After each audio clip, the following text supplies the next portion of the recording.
Hey guys, Suck It here, and today we're going to be talking all about... Right, do that again.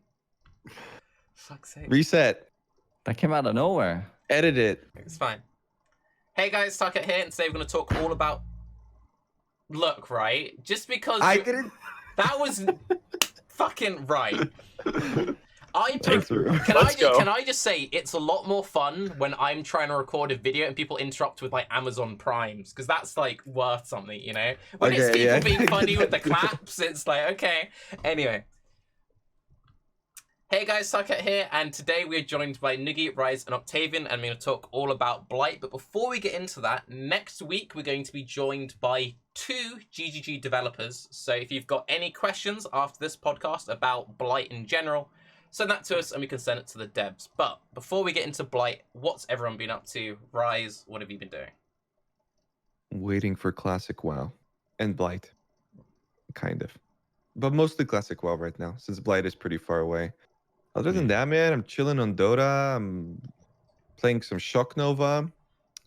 That's it. Well, I guess not anymore, because I was reading chat for a really long, like there was a really long pasta, and I was just reading it during a race course fight, and I just kind of offed myself. Oh no! I was literally looking at chat for like 15 seconds straight.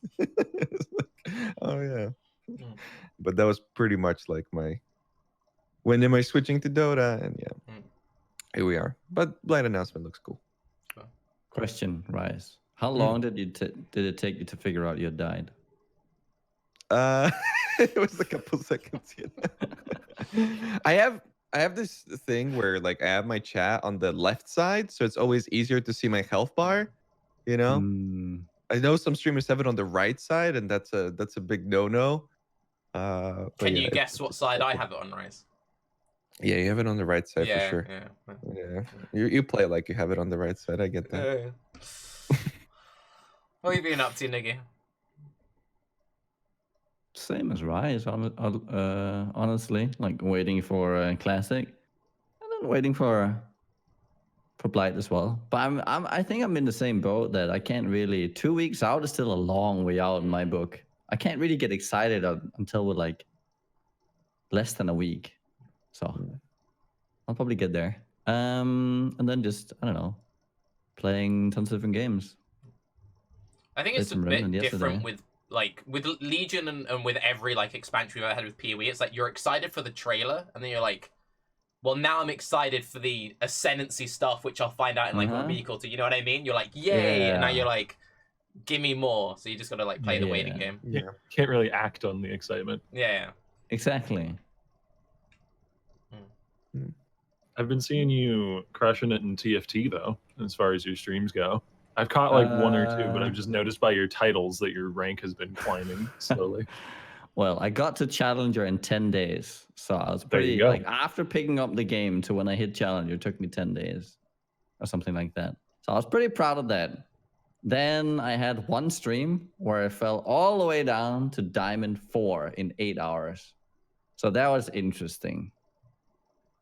So wasn't that like a 30-hour stream also? Oh yeah, because then I was like, I wanted to revert the tilt, so I just kept going. Oh, that always works. Oh yeah, I did fall further, and I actually got a lot better through that stream because like I untilted myself. I was just too tired to then also play well. Yeah.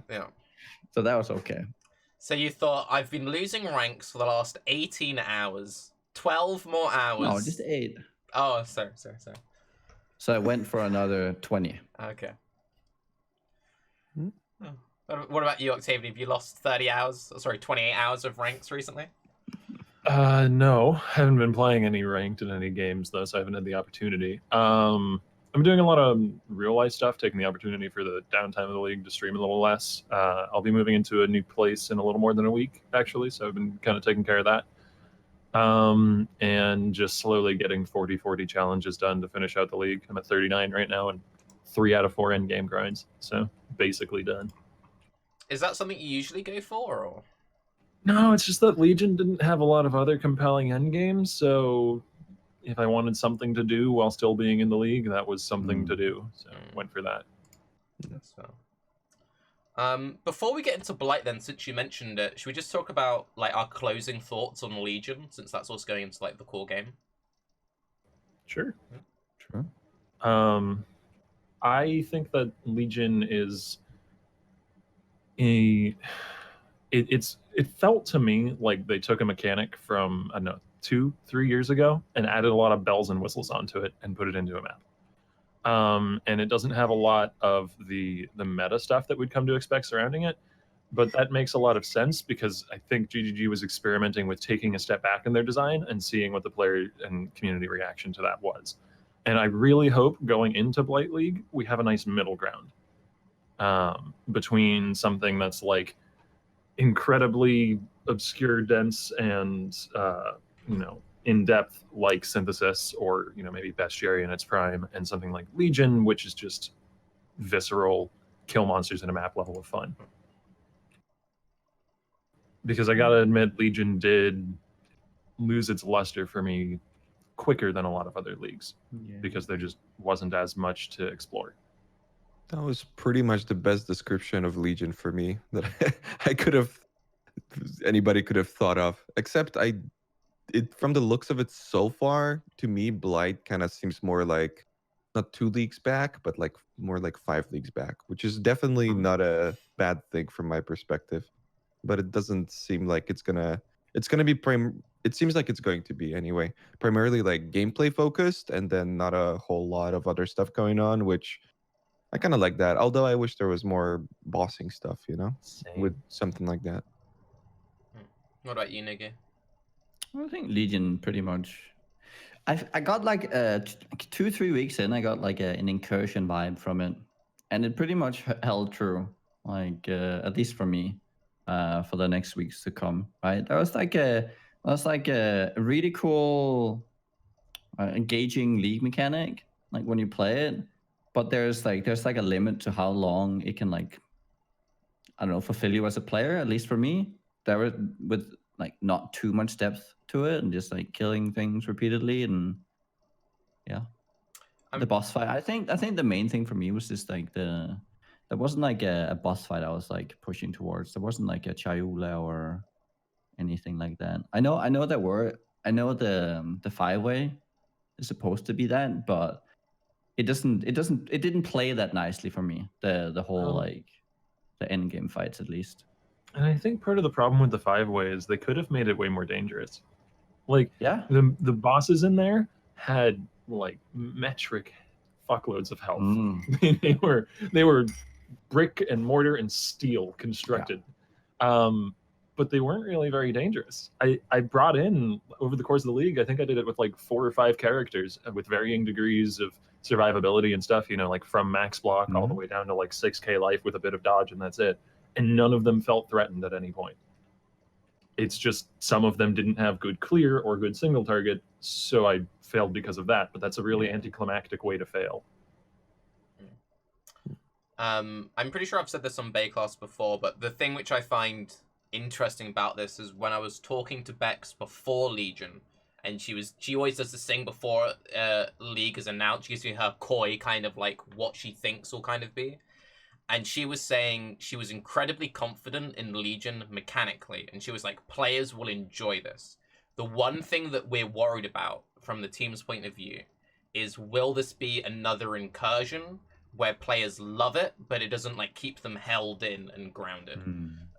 So I found that kind of interesting, since that's what you were sort of saying, but also that they were like aware of it as well.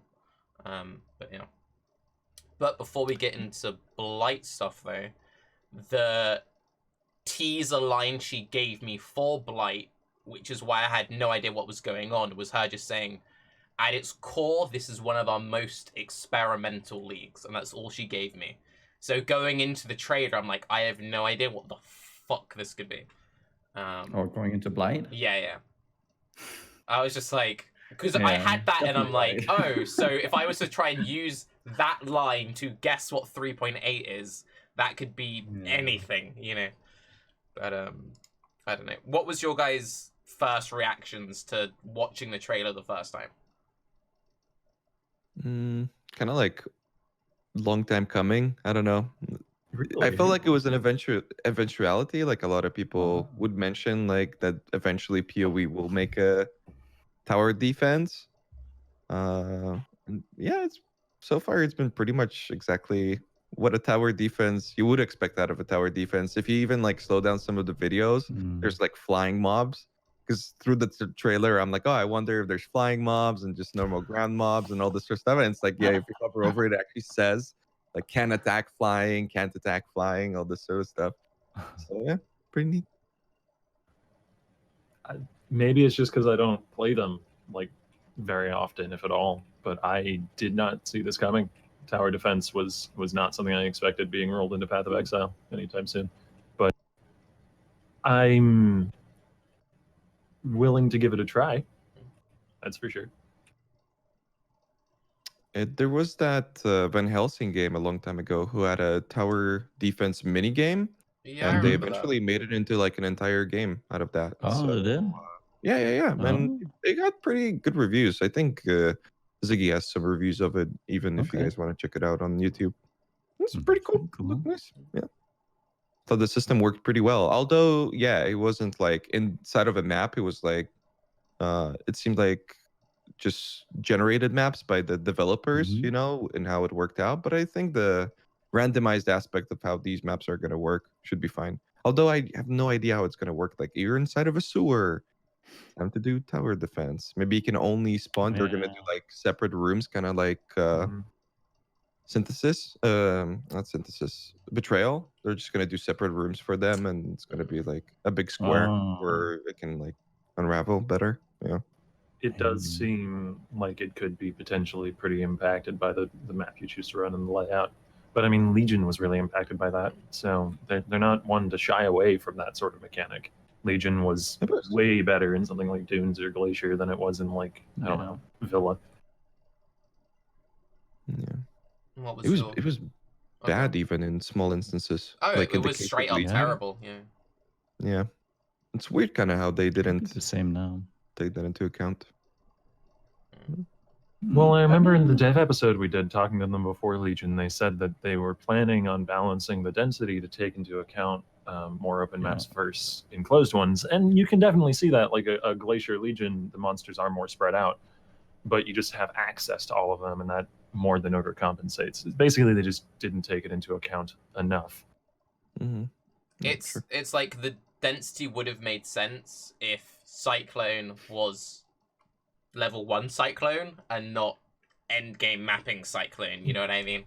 It's also like it's really hard to appropriately take that into account because of the disparity of power between builds in Path of Exile. Like if you balanced a Glacier Legion so that it was as rewarding as a Toxic Sewer Legion for an Essence Drain Contagion build that's min-maxed, then the Glacier Legion is going to have like monsters every 10 feet from each other in order to actually be okay. But for any build that isn't doing that level of clear, it's going to feel like trash. So, I don't know. It's kind of an intractable problem.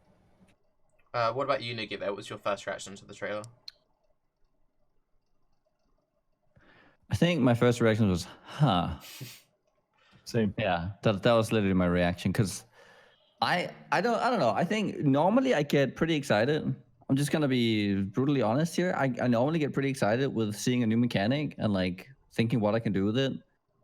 I didn't this time. I gotta say I didn't get excited. Then I started hearing about all the other improvements they're making. I was like, yeah, that sounds nice, right? Like the skill bars, we're getting an easier access to all the other stuff. But like the league mechanic itself, I've played many hours of tower defense, and it's never been the reason why I booted up. Like that experience was never the reason why I booted up PoE. So I look at it and I'm like, could be fun, but it doesn't excite me as an addition to PoE. As like an alternate game mode, sure. I mean, I've played tons of custom games in the past, but yeah, I mean, it's I'll let the league speak for itself before judging it, because I mean, they do good content, so we'll see. You said you played a lot of like tower defense games. Oh yeah. I would never play the tower defense ones that didn't have heroes in it, where you would only build towers. Really? But the ones that you would have heroes in, like Enfos and stuff, I would love those. So that's why it like makes more sense for me. Mm. And yeah, I also think that, you know, it's PoE. Like at the end of the day, I think people are just gonna slap on a headhunter and just kind of ignore the towers and still do the thing, right? Probably. Yeah.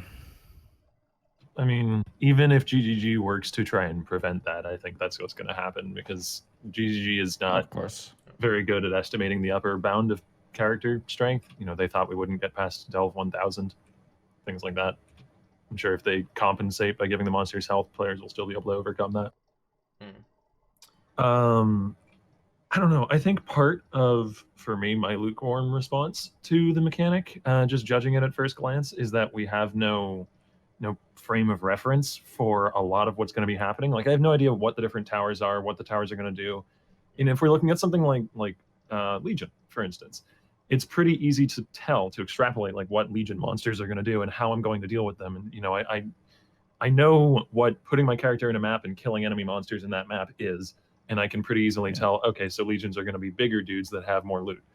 But I've never built a tower in Path of Exile, so I have no idea if I'm going to like that or not. Like I can't. It's harder to get excited about something that I have no bearing with. I mean, treat it as a totem, no? Like, I True. gotta see I mean, the I same like way as totem like builds. a totem. I like totem builds. They're fun. Predetermined totem locations, though, that you can't like build or well, you can build around and you can anoint a couple rings. Oh, I think You it's can anoint gonna a couple like rings and get some min maxing going on. I think it's gonna be more like instead of them making mobs really tanky or something, they're gonna make mobs really fast or make mobs a certain type that the tower is going to enable you to deal with them. Because that's like the only way that I can think of that they can deal with just how different builds are, right? So that's I where am the curious. like flying, not flying, like chilling tower comes into play. It's like, why slow something down when you can just kill it?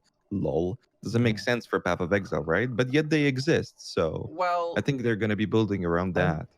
I am curious Oh, go on. as to whether or not they're going to have any means to deal with knockback or frost walls, like the cheesy shit you can do, or like building a reverse knockback build and going into a public party and pulling the enemies right to the thing at the end. Maybe it's something like if you knock back a mob far enough, it like breaks off of the thing and it can attack you anywhere. It just runs at you instead of like at the middle where it can only attack you on the path. It could be. It's like, yeah, you can knock him back, but they're also just gonna gang up on you and kill you. Good luck, Quinn, with your sweet build. But I guess that's better though, because then you can bleed them. Quinn, you. God damn it. Before we get like strictly into the tower side of things, like one thing, and it's why I specifically asked what was your reaction to the trailer, is when I first watched the trailer, I had a very similar response to like Noogie or Octavian, where I was kind of like, I'm not really sure about this. But I was talking to Grimro a lot, and he actually made a really good video breaking it down. What he did is he went through the trailer like frame by frame, taking screenshots, and from that, I'm sure there's still some misinformation, but I actually got an idea of how the mechanic would work. I think this is probably the first trailer I've seen in a long time where the trailer actually did a very poor job of explaining the league. Because the trailer's just kind of like, there's Blight, there's towers, shit attacks the middle, there are lanes. But it doesn't really explain how many different monster types there are. We know from the trailer that monsters will have weaknesses, different towers, but we don't know, are there different enemy types? Like with Legion, you have 4 armies, so instantly you're like, okay, this has that look, that has that look. Whereas now it's like, we have icons on the screen saying this is weak to that or this is weak to that. We have no understanding of why, if there are different types of minions, the kind of minions will be encountering from it. And then it's like anointment, and it's like done. And I was like, I have no idea what the hell is going on. And because it was such a like visually it's a very bombastic league, there's just lots of things happening, lots of towers, that it then, when you introduce such a foreign concept into PoE in such a big example, it becomes even harder to grasp. Whereas I feel like if they'd done a very... Do you remember, like, this is way back to, like, beta PoE, when a new ability came out, they would get Ziggy to do a video with it explaining exactly how the abilities would work. And you'd open up, like, Paint and, like, draw the telegraphs and the AoEs and stuff.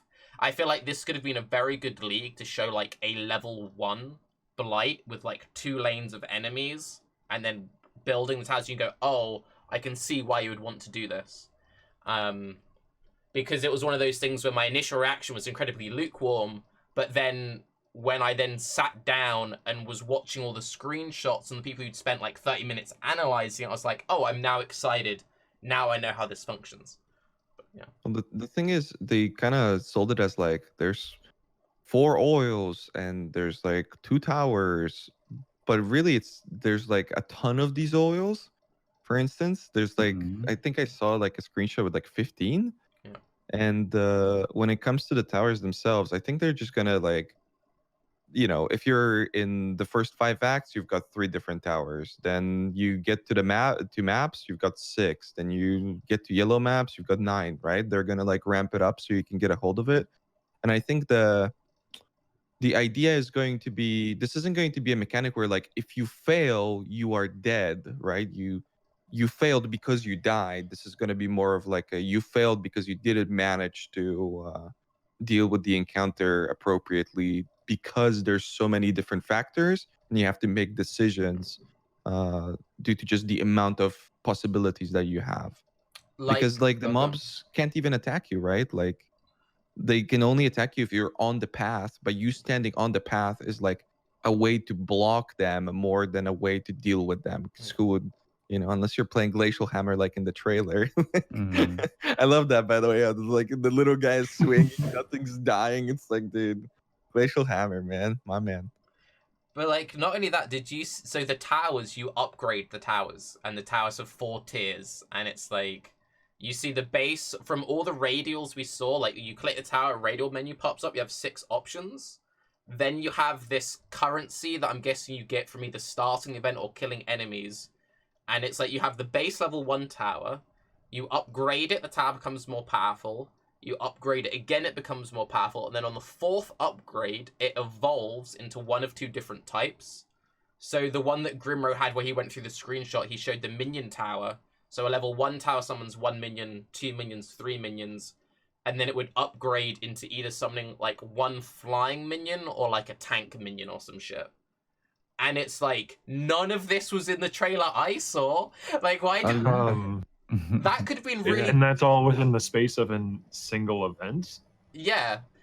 From what I gathered from, I think it was a interview with Chris, one of the ones, maybe PC Invasion or something. He said, for players who aren't a big fan of tower defense, don't worry. These are going to be bite-sized little events that happen in the map and take at most a couple minutes of your time or something. And if you're talking about there being like 4 tiers of upgrades for an individual tower within that space of time, that seems like a frankly ridiculous amount of micromanagement within that space.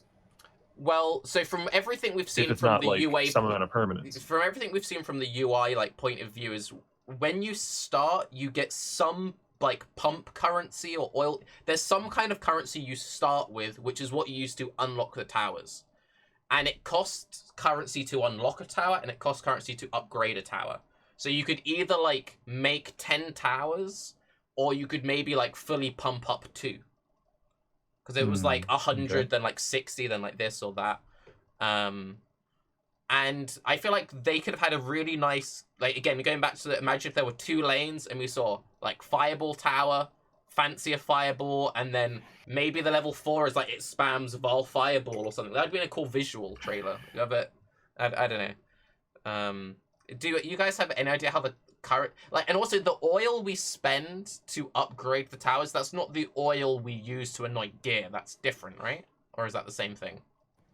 I'd imagine it's different because the currency you spend to upgrade towers, yeah, I'd be surprised if that was a drop and it wasn't just like a sort of floating number associated with your character in the map. Like Soulfight. It's just a bar. Yeah, but then again, you can pre-check the oil, no? Like what it's going to do. If you put in a combination of 3 oils, then it shows you what you're going to get out of it without actually having to click it, I think. Yeah, so that's something different, Raiz. You're talking about the anointment system. Yeah, but like that's what I think it could be the same thing. Way it would make sense, because that way, if you're using up the oil to upgrade a tower or to use it, you're losing the possibility of like checking if this could be a passive that's useful for you, which would make it like a risk reward versus just reward where you're sitting there and mixing up different oils to get the Oh. best possible passive outcome. Right. Maybe. Like that. But then Could be. I feel like if that's the case, I don't think it will work like that, because if that is the case, the oil's going to have a currency value. And that would be like having to use alchemies and chaos orbs to fuel your like delve. Yeah. Because any oil you spent to unlock or upgrade a tower, that theoretically could have been a chaos that you sold. And I can't Yeah, see... you just said, Especially said- if builds can get to the point where they don't give a crap about towers. Yeah. Because then you get to do your event in the map without having to spend your money. And but that's the fun like part a to me. You distinct just said the market thing that's advantage. fun. Like you said the thing, Tarke, like, oh, that would make like, and then you said it's a really fun thing. I'm like, oh, I really like that. Nice. Another place where we have this is maps. I mean, Yeah. it's literally the core, structure of the game. Yeah. That's You true, spend but to with gain maps, you don't get to a point where your character is so strong that you no longer have to spend the investment. Yeah. You get to the point where your character is so strong Aw. that you can spend more investment and run the more dangerous content. What- Like you Not can necessarily. No, call your because maps. What you do you mean? need the map to have access to the content. You might be like over-sustaining maps so you have surplus that you can sell, but you can't randomly decide, I no longer if- need these maps. I Yeah, will if- just run dust. Like, you need something to run, Yeah, but if like, the oils are the thing that allow you to build turrets and you get your build to the point where you don't need to build turrets, then suddenly you're able to interact with the content without having to pay the entry fee. I don't see how maps are different though. Like if you You still have are, to use a map to run a map. yeah, sure, but like the stronger you said that your character doesn't have to be stronger, but the stronger your character, the more map mods you can run, the better Yeah. you can deal with content without the downside of either dying or Yeah, I having to suppose. deal with like annoying shit, right? So Like you don't It have to doesn't- re-roll as many maps, so there's Yeah. there's a little bit of pressure taken off, but it's not like you no longer have to interact with the system, but you still get the benefits of it. Like Yeah, you but you have can to also- re-roll maps less often. That's not nearly as impactful as no longer have to spend the currency to do the thing. yeah, but you It'd be also said like- that you have to roll maps more often. Like the stronger your character is, the more you Well, I can take was- advantage of that. I was more along the lines of you then can spend more money to vol your map, and that can give you more rewards. Or you can spend more money to add sextants, and that can give you more rewards. So if you're looking to squeeze more out of it and take on more risk, you do have to spend more money to take on more of that risk. Yeah, If exactly. you That's not the way the oil. I'm saying that's a good system. If the Yeah. oil system were working the way you guys are postulating, then you'd have a phenomena at the top end of it where instead of inputting more to get more out, you suddenly input nothing and you get the same amount out. As Carv says, you don't get more rewards for using oils on towers. You do get more reward for putting more shit on your map. thought with maps. Let me just to. Do we know how you get the if we're going rewards? down this point, if you're then like the stronger your build gets, the more like the less you have to re-roll a map, and the less or the more risk you can take on, right? Which is gonna cost you less over time. Yeah. If you really want to go down that route. But that still pales in comparison to Yeah, being yeah, able yeah. to opt out of a system entirely. I'm just Oh, no, saying there are control. similarities with the system. It's not to say which is like more Yeah. which are the other way. We're arguing semantics a little bit at this But- point. And it's all about a hypothetical too. We have no idea Right. that the system It's, will we're even just work having anywhere fun. It's remotely an close to assumption this. thing. Come on, it's not a war. Look at the video playing in the background. Whenever he's killing something, you can see a little number that he's generating. You can see him clicking something and it immediately counts down. So isn't that just how it works, right? You have a starting amount, you open a tower, you start the whole thing, you kill more monsters. And the more you kill, the more things you can do. And then it flows in more and more and more. I mean, that seems to me how it works, not with bios. Yeah, That's that's what I figured that's it how would I be. thought it would be as well, yeah. A sort of a floating fuel number like sulfite. Yeah. Tarke said that there was the video that analyzed. Well, who was it? Grimro had a video. Was there like an explanation for how the rewards work? Because it kind of looks like either if you don't put down a tower, you might get a reward out of it, or if you deal with like an entire branch, then you get a rewards. Yeah, it seemed like at the end of each lane would be like little legion chests. So the more lanes you're successfully killing, or I guess maybe the longer you're defending the center. Maybe more. I don't know exactly how it works. I don't know if it's a case of like if you activate a tower, you activate a lane, or if it's a case of more lanes keep spreading and you just need to clear out all the lanes. Then once you've cleared out all the lanes, you then get the chest at the end. But basically, the more lanes you do, the more chests at the end. I just don't know So- how yeah. you get more. Yeah. That would imply that a lane could potentially be exhausted. Like you could beat a lane. Yeah. You know, it spawns 100 or 200 or 700 Mhm. monsters. If you kill all those, you win that lane. Yeah. Okay. It's Yeah, but that's like very anti-tower defense. That's the thing, because it's like the way rewards in PoE usually work is like you make the choice. So a PoE like reward would be, to me, if you get the tower to make the encounter easier, then you don't get the reward because you didn't place the thing right. But in tower defense, it's like clearing an entire lane just means that you've got like a useless tower if the mobs start coming from another side. So that just doesn't make sense to be there. you need to think about it because this isn't like an infinite system. There aren't infinite enemies, so it's not like a tower defense game where it's kind of like you're just seeing how long you can last against infinite waves. This is it's like if you play like Orcs Must Die or something. It's kind of like I must defeat all of these waves to unlock the next level, and that's kind of how this is. So the towers help you defeat all the enemies, so you get the most rewards. Then you do the next map. Okay. Because if it was a situation where it was like just infinite spawning enemies, you would just get like a max AoE headhunter guy with Cyclone who would just hold right click, not move from the middle, and he would just farm for years and never leave, and it'd be OP. No, not like infinite, obviously, but Yeah. like I expect the big maps, the ones that don't have any mobs in them, because Yeah. that seems to be the implicit on all the ones that we've Yeah, the seen. I couldn't special find blight one. mobs which are just Yeah. blight. Yeah. Yeah, then in that case, it wouldn't really make sense if you would clear out like an entire path. So I'm more talking about that because it's less do one than another. But then again, it's still a map, so you can just spam them in, right? Yeah. Since we keep making reference to other tower defense games, one thing I'm just curious to quickly see, like, what tower defense games have we played and what elements, like, if we were GGG and we were to make like a tower defense game, what would be the things you would want to add in? So as Raiz said, like he kind of feels like those elements that he likes from tower defense aren't in Blight, sort of thing. Do you kind of get what I'm asking? Yeah, it would be like less focus. It would be something like Enfos from Warcraft 3. I primarily played the Warcraft 3 mods, so stuff that focuses on the hero, which in Path of Exile we have naturally. So that's why I like the system a lot. I like the idea of the system. And less you block the pathing by towers, like you maze it, right? But more, you put them kind of on the sides, and you're the main guy kind of dealing with whatever goes wrong. So yeah, it's pretty much exactly in the spirit. So if I'd have to point to one, it would be Enfos, yeah. I've not played very many tower defense games, so I don't know. I can't call a specific mechanic for one or another. And the last time I played one was, I don't know if you guys even know the game. It was kind of small, but way back when Sanctum and Sanctum 2 came out, I think that's the last time I played a tower defense game. I think that's 10 years or more ago now. So I'm kind of diving into this unprepared, I suppose. Okay.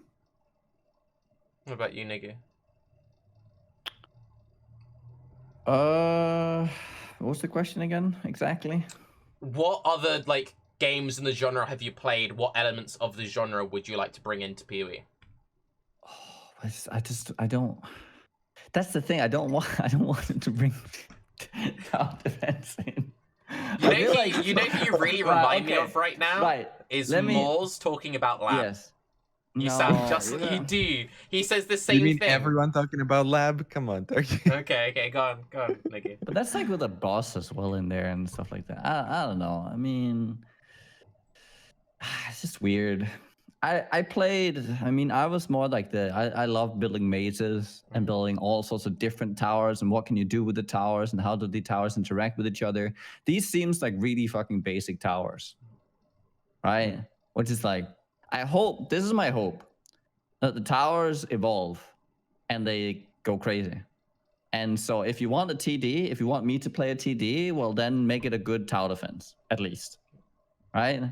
The whole like me being the hero in the no is tower defense to me. Tower defense is towers, and the towers do the job, right? That's how I play tower defenses. I don't because I play PoE because I want to like boost my character and make that strong. I don't want to have this like mix between the tower and me, and then I'm like buffing my tower, but that's not me. I don't care about this stupid tower. I just want to buff me. Right? It's just, so that's like kind of like where the disconnect comes in for me. But yeah, like just labyrinths and stuff. So we're not getting that, right? These are like set paths with like one tower, but they do seem to get pretty complex maybe in the bigger maps, right? There's a lot of lines and things go this and that way, and maybe it gets like really interesting with how you lead the monsters around. That could be really interesting, leading them around the path. Maybe leading like like half of the map into like one funnel one way, and then you deal with the rest, and they come then double around, and you can kill them as they come in or something like that. I mean, that stuff I would love. Yeah. They what if they like cross vines, and if you like clear one vine, then it blocks out the other, so now mobs have to go around, like that sort of stuff? Yeah, because that's like would be- I want it to be very interactive. If they want to make it a TD, it needs to be actually interactive, because if it's just like a small gimmick, then I'll get very bored of it and feel like, why am I just not focusing on me? Well, the reason why I think it might be a system like that is because okay, wait, I gotta form this correctly so we don't have another 30-minute argument. You guys okay, so I'll talk about my thing while you try to point out. So for me, the one thing, so the last Advance game I really played a lot of was Orcs Must Die, and I think that was a nice middle ground, because with that it was like you have the set level, you set everything up, you set up your synergies, but then you still have your own character that you can then like pew and upgrade your character, and that's kind of the way that I think I would like this to go. What you kind of said, Niggy, the main thing that I see lacking, and it might be there, we just haven't seen it yet, is the synergies between towers. That if I have the lightning tower next to the fire tower, I now get a new type of ability, and that's what I usually really like, is when you set certain like traps down, and I'm gonna funnel enemies through here, and I'm gonna funnel enemies through that way. Like I've been playing quite a bit of RimWorld recently, and it's like I need to defend my base, so I'm gonna make a funnel maze, and I'm gonna make sure enemies come in through certain directions. I don't know if we can do any of that. If we could do that kind of thing, I'd be really excited. My main concern is if it turns out there are like 6 different towers or 8 different towers, why wouldn't people always just make either the most damaging tower or the most crowd control tower? Okay, so there's 2 answers to that. Okay. First is you will be seeing the mob type, and different towers are stronger or weaker. Yeah. So you're gonna be like, oh, I have these towers over here. I'm gonna be a lot stronger on the right side, but a lot weaker on the left side. I need to go to the left side to help out my towers, otherwise they're gonna get through, and then eventually maybe deal with whatever was on the right. And then second, if there's really so many upgrades to these towers, like at least 4, that's a lot of fucking running around. Okay, so it seems like they want to create this space for the player to be able to see, okay, this vine goes here, this one goes here, maybe I can block this around, because you're going to be returning to towers, going around and adding new towers, exploring the area, and you're going to have to do that at least those 4 times to upgrade those towers. So I can totally see them doing that, because otherwise they would have been just like, you click this once and then you get a pop-up overlay where you can just upgrade it and you don't have to actually run to them physically. But that doesn't seem to be the case. Maybe it's going to be something different, but yeah. So it seems to me anyway that they want you to be familiar with the area that you're in, which is kind of counterintuitive because it's a clusterfuck. Okay, you can't see anything. It's like green on yellow on green with exploding shit. That's also like what Noogie said, like it does something crazy. I'm like, maybe they're already preparing us for that with like, you can't see anything anyway. So eventually the towers are just gonna explode with like a nuclear bomb. I don't know. It's so hard. I mean, it'd be nice if it's like, if you would have a small goal within these like small mini games to upgrade a single tower to the max, just to see what happens, right? And then it should be special, still a little bit special. It shouldn't just be a basic tower. That's what I hope. I really like the idea with what Tarke said, like combining elements and stuff. That would be cool if you could like combine 2 towers into like one thing. I mean, that's why it gets like that's when the tower defense games like kind of catch me, right? When you get that like you start combining things and stuff. I'm gonna give GGG the benefit of the doubt. We may have seen it and we didn't know because we know there's a fireball tower and we know there's a chilling tower. In the trailers, we kept seeing this weird like blue and red firestorm ability. Maybe you can make like frost fire towers and it's like raining fire which slows enemies. It definitely isn't that, but maybe that would be sick. I think it's more the opposite. It's like you've got a chilling tower and then it applies chill, but then if you place a fire tower next to it, then it dispels that chill and the chilling tower only does damage at that point and you kind of fucked yourself over because you misplaced your towers. That'd be terrible. Like that. Punishment. Oh no. I like that, man. That's not a fun tower defense. You're supposed to own the monsters, not the other way around. The other thing which messes with the system a little bit, so the oils we get to upgrade gear, we can enchant our amulet with passives, and our rings, they upgrade the towers, and that confuses me a bit, because if I'm wearing 2 rings that make fireball towers like OP, I don't then want to make non-fireball towers. And that seems like a bit of an issue. Yeah, that makes a lot of sense. They kind of smack of breach rings to me. They just seem gimmicky and like something of an afterthought. I mean, I'm going to use them because the oils to make them are probably going to be really commonplace, and why not? But like I'm calling it now. I don't think there's going to be a ton of thought put into that. The rings, no. Like I think I'm just gonna, because especially if there's a strengths weakness thing, you know, if we're talking about like some sort of Pokemon system where I don't know, grass beats whatever that beats. I didn't play much Pokemon. You're not going to want to go all in on one, because then what if the cold monsters show up and all you have is lightning stuff, and then suddenly you can't deal with them? It's really simple. What you do is, before you upgrade the fire tower, you equip your fire rings. Then before you upgrade the lightning tower, you equip your lightning rings. Then before you upgrade the slowing tower, you equip your chilling rings. Oh no! Just carry around like a quarter of an inventory worth of rings with you everywhere you go. Make sure they're all the same resistances though, so you can keep your wise. And the same like int stat requirements and everything. Yeah. Oh man, there's a lot of things that they can do, I think, that could fit into PoE and could make it a pretty interesting thing. The question is, will they actually do it? I don't know. Kind of feels like they just won't really any of this. I really love Flicker Strike, and I haven't played it in like 2 or 3 leagues because there's been many leagues now where it hasn't felt like it's gonna be a good idea. And I think once again we're going down that road because I don't want to try and click on towers while flickering. Like if I have to quickly build the correct tower in the correct spot, man, that's not gonna work. Oh, boo-hoo, Octavian. I wanted to play a Ceres for the last 2 years without sucking, and guess what, man? It didn't happen either. So I feel like when we're talking about controls, at least no one here wants to play anime with me. We're missing out on the poor people who are trying to play tower defense on one of these. Oh, that's gonna be a. What? That's way easier. Really? They've got radial menus. They're trying to run around, do all this other bullshit on like a controller. Yeah, it's either gonna be like click to the left or to the right, or that's click like 0. That's where their like flasks and shit are. And you also need to keep in mind we're meant to... No.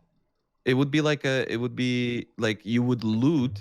Like it would probably prioritize the towers, like when you're trying to loot, right? And you know how much easier looting is in console. So you would go up to the tower, you would press so you'd press X to activate the tower, then you'd spin the wheel on the radio menu. No. You just press O or square.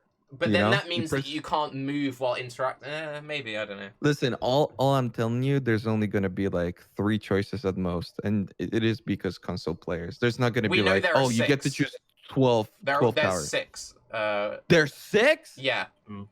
Yeah, okay. If you watch you're right. Console players are fucked. If you watch the trailer, like when you get to a brand new tower and it opens up, there's 6 if I can count correctly. Oh no, it's all over, dude. It's like 6 to make the tower, then upgrade, then pick one of 2 evolutions. Oh no, it's all ogre. It might be 8. I think Ziggy said 8 in his one, but I thought it was 6. So I can't count that.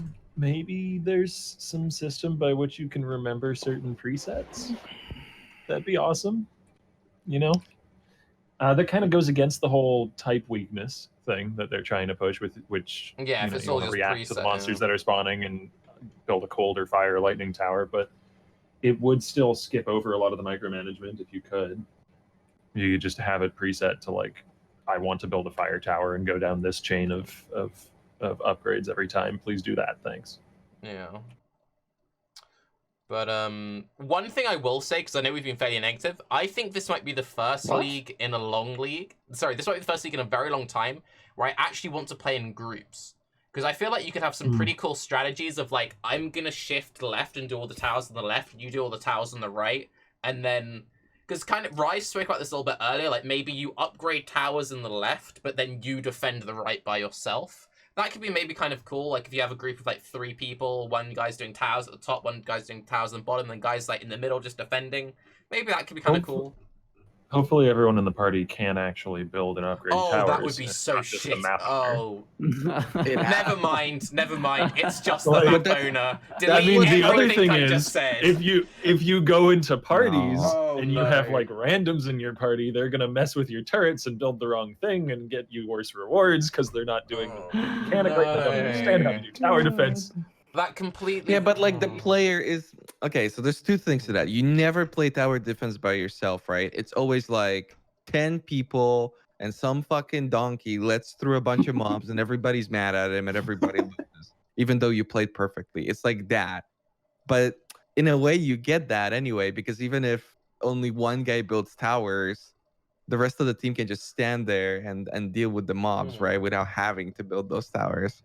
But that would be great for griefing, and it would really suck if it wasn't there. Yeah.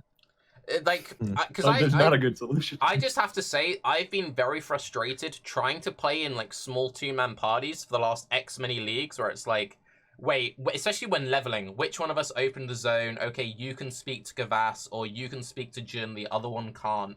And it pisses me off so much the way they've had it set up.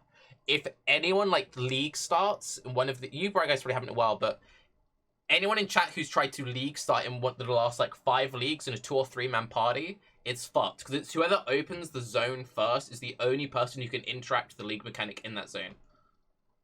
And it was particularly bad in Syndicate because it was a case of we all had individual boards. So it was like, shit, you opened this one. So where was your guy? Because he's not on my board yet. And this, that, and the other. It's not as bad once you get into maps because it's just the map owner making map. But, yeah. Ziggy did say in his video, though, that there is a buff coming to party play in the form of the master changes. I think he mentioned specifically in his video going over Blight that if you're playing in a party with a bunch of people and like you find a Nico or you find an Einhar or something, you'll be able to save that guy for later and then run him later yourself. I remember that voice line from his video, but I'd have to go look it up to absolutely make sure. Let me find it. No, I'm pretty sure that's correct, but I'm just saying, if that's the same way for this league as well, then it's just like, it just fucks people who want to play in groups. Because as I said, this could be potentially a really fun league to play in groups when you have people setting up and doing different towers. But if only one person can run around and do all the towers, then it's going to feel like shit. Especially if, as Raiz says, that guy is a potato. You're like, I know how to set this up. And he's like, nah, fuck it. Like, chill tower. Ooh, this tower. And you're like, no, we need these. And it's like, ugh. I don't know. That's the fun, though.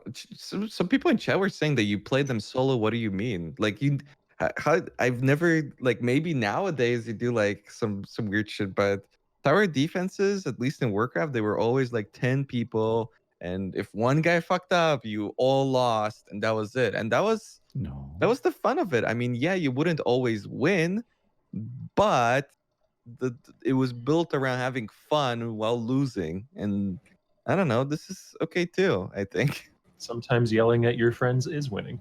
True. Exactly. Yeah. I don't know. I never played like a group 10 together. I mean, there were tower defenses like that. All of them were like that. No. It was like in the middle. You had Not like like everybody around. balloons or There something. was also Mobs would go through portals and shit.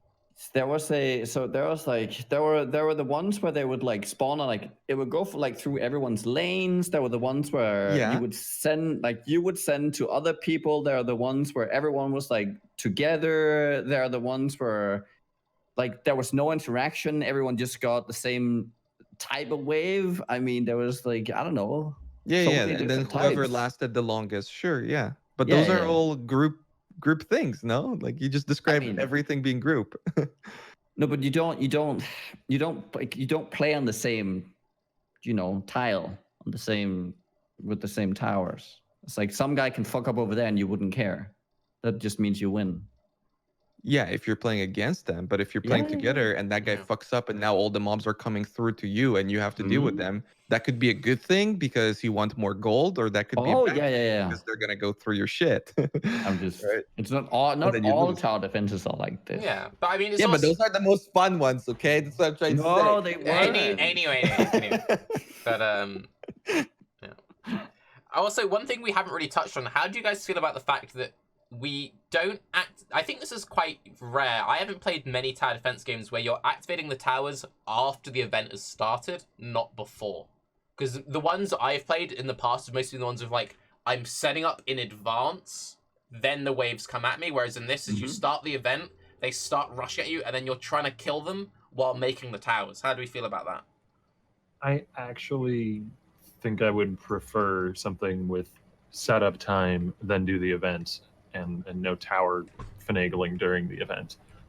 But I don't know if that would jive with their vision of what the Blighted maps are supposed to be, because I think the Blighted map is supposed to be like a really long single experience where you're trying to fight the Scramble oncoming horde around as it's getting bigger and coming towards you. So maybe that was designed like top down, where they're like, okay, we want to make these dedicated Blighted maps where you have to be building against the horde the whole time, and it's like a crazy experience as a result of that.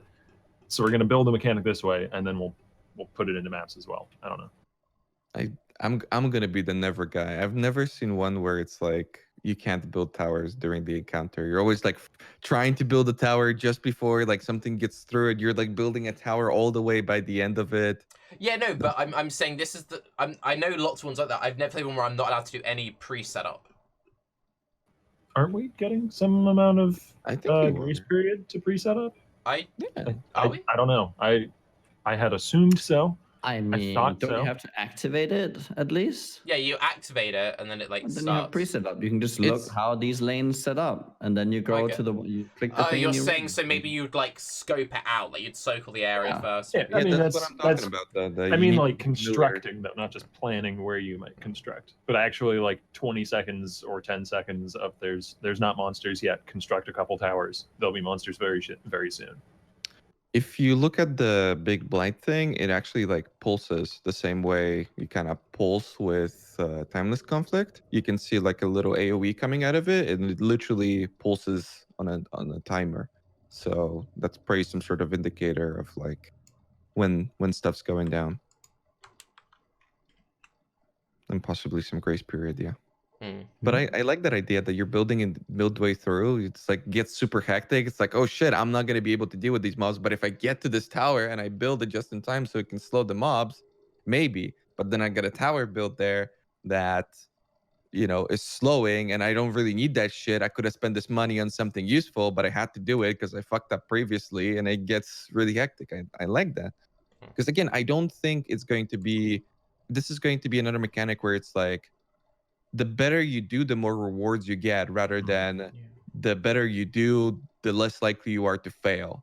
The fail is getting less rewards in that way. Yeah. It's a graded system instead of pass fail. Like you can get a A or a B or a C. You're not just Exactly. passing. Yeah, it's gonna be fun gluing all this together. All right, we're back. I think we're back. Sorry about that. We had some random Twitch server issues going on. We'll try and clean that up in post. Yeah. What were we talking about? Sorry. Totally forgot. Yeah, that always happens. I always can keep throwing off. What I'm saying is that I hear a lot of people that weren't originally that excited about tower defenses, but now are more willing to discuss it and find good things about it. Which is, we all come together and we become a PoE family, and that's beautiful. So, So since we briefly touched on the whole enemy weakness things, how do you guys imagine the weakness system working? Is it just going to be super binary? These are weak to this. You just press X, or Yeah, I think so. I Oh. think they're going to want to keep it relatively lightweight because there's a lot of players who aren't going to be interested in interacting with the tower defense Yeah. system in any sort of in-depth way on like a map by map basis. So probably it'll be just like, these monsters are flammable. Use fire. Well, the thing is, I think that's why they're doing like the separate big maps. It's not just to create space, but also so that like people who are interested in the TD stuff just have Yeah. it's like quantity over quality at that point. So it's not particularly complex and people can get into it. But if you really want to like tower defense it up, then you go do those. But they won't be necessary for people. They won't be like super rewarding. They won't be like another pure breachstone or something, you know? Okay. Which kind of sucks, but yeah. Um, I would like the GGG to go back to the ways of just like, you're gonna like this and we're gonna keep doing it until you love it. Yeah. And people are like, no, remove it from the game. Ah! For 2 months, they're like, no, we're keeping lab forever. It's a core mechanic. Go fuck yourselves. Like that. I'd like it. Honestly, it doesn't really make a difference. Like, in terms of player retention and whatnot, look at Synthesis and how it got received, and then look at how Legion got received, you know? Had the same players starting out, and Legion had much worse retention. It's like you got all these people complaining about it, but realistically, it doesn't have that big of an impact. So keep shoving it down my throat, GGG, please. I love it. That's what I'm trying to say. no, that's kind of fair. So, ignoring the Ascendancy's abilities and the Mars stuff, which we'll talk about in a little bit, what one aspect, just each out of interest, are you guys most looking forward to out of Blight itself? Blighted maps. I think a whole entirely different mapping experience for the end game is something that I didn't know I wanted as badly as I do, but is going to be really cool, and I'm really looking forward to. Like, I don't know if I'm going to enjoy each individual Legion event in each, or sorry, not Legion, Blight event in each map, because it's going to feel like it's kind of interrupting the flow of the map that I'm doing after a while, I imagine, if I don't end up liking it. But a map that's just entirely that thing, it's not interrupting anything. It is the whole meal. You know, it's not like stopping in the middle of a steak to go and eat a small little tiny slice of cake or something, and then coming back to the steak. Like that's jarring. But if I just get a big old cake, I'm gonna be happy with that. All right. That got me thinking, for whatever reason, the cake reference got me thinking about how I'm mad now. Because Right. Okay. why didn't they just use the hideout reference, like hideouts, the hideout system to be able to build maps around the Blight? Why do we have like preset maps instead of just using the editing and whatnot to actually place down maps? It would have been much better. It would have been like an actual, I'm guessing, like, instead of placing a hideout, like placing a bed in your hideout, you would instead go into like a Blight zone and place a tower wherever you want, right? And you can edit it however you want, turn it into different tower. Just use the editing hideout system to place down towers instead of having them preset and it being kind of like a very simple system. But that's not what I was talking about. This is just like a quick interjection. I'm most excited for summoners. I would lie if I wouldn't be. Right, so what you did is you completely ignored the question. No, you said most excited about Blight. You didn't Ignoring the abilities and the masters, which we'll talk about in a little bit. What part of Blight specifically are you most excited about? Oh. There's nothing else. What do you mean? The mechanic. The Blight mechanic, the maps, the anointment system, the enchants. The most excited I am is about Blight, yeah. I'm super excited for Blight, Tarke. That's what my part only of take. it you nons? The Blight. Thank you. The Blight Next, on the please. ground. Okay. Yeah. I mean, they did a good job with the visuals. visuals. It does look pretty cool. Yeah, Right. I'm super excited about Nuggy, not being able to see what for about 2 you? months. What about you, Niggy? What about me? Yeah. Yeah, Noogie, go ahead. I don't know, man. Tell us about all the stuff that you can't talk about, but Tarke's asking you about Blight, by the way.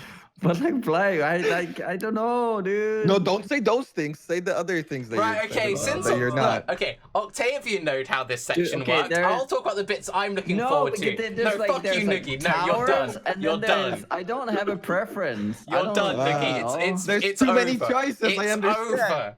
The thing There's that like a I little bit shut of- up. there's a The little thing bit of- that no, I'm no, most no, no, looking forward You to. don't get to do this. No, fuck you. There's too many go on. choices, Tarke, man. Limit the question more.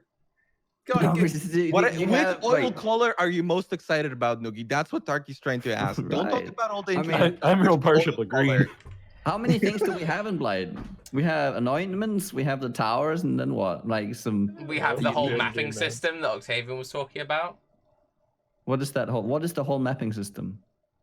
Just blighted maps as a concept. Oh, so blighted maps. Okay. Yeah, it's not a grand system, but But I it's just neat. don't. What is like blighted map? Isn't there some blight in every map? I don't get it. What's the There's system? okay. There's blight in Blight there's maps. blight in every map, which is just like a small mini like blight experience. Right. And then there are the blight only Yes. maps, which would be the equivalent of blight doing only like a ones. breachstone, where it's Yeah. like we're gonna spend like 5-10 minutes just doing this. So there's like three things. There's like the anointments, the tower defense, and then the unique Yeah. blight maps. Yeah.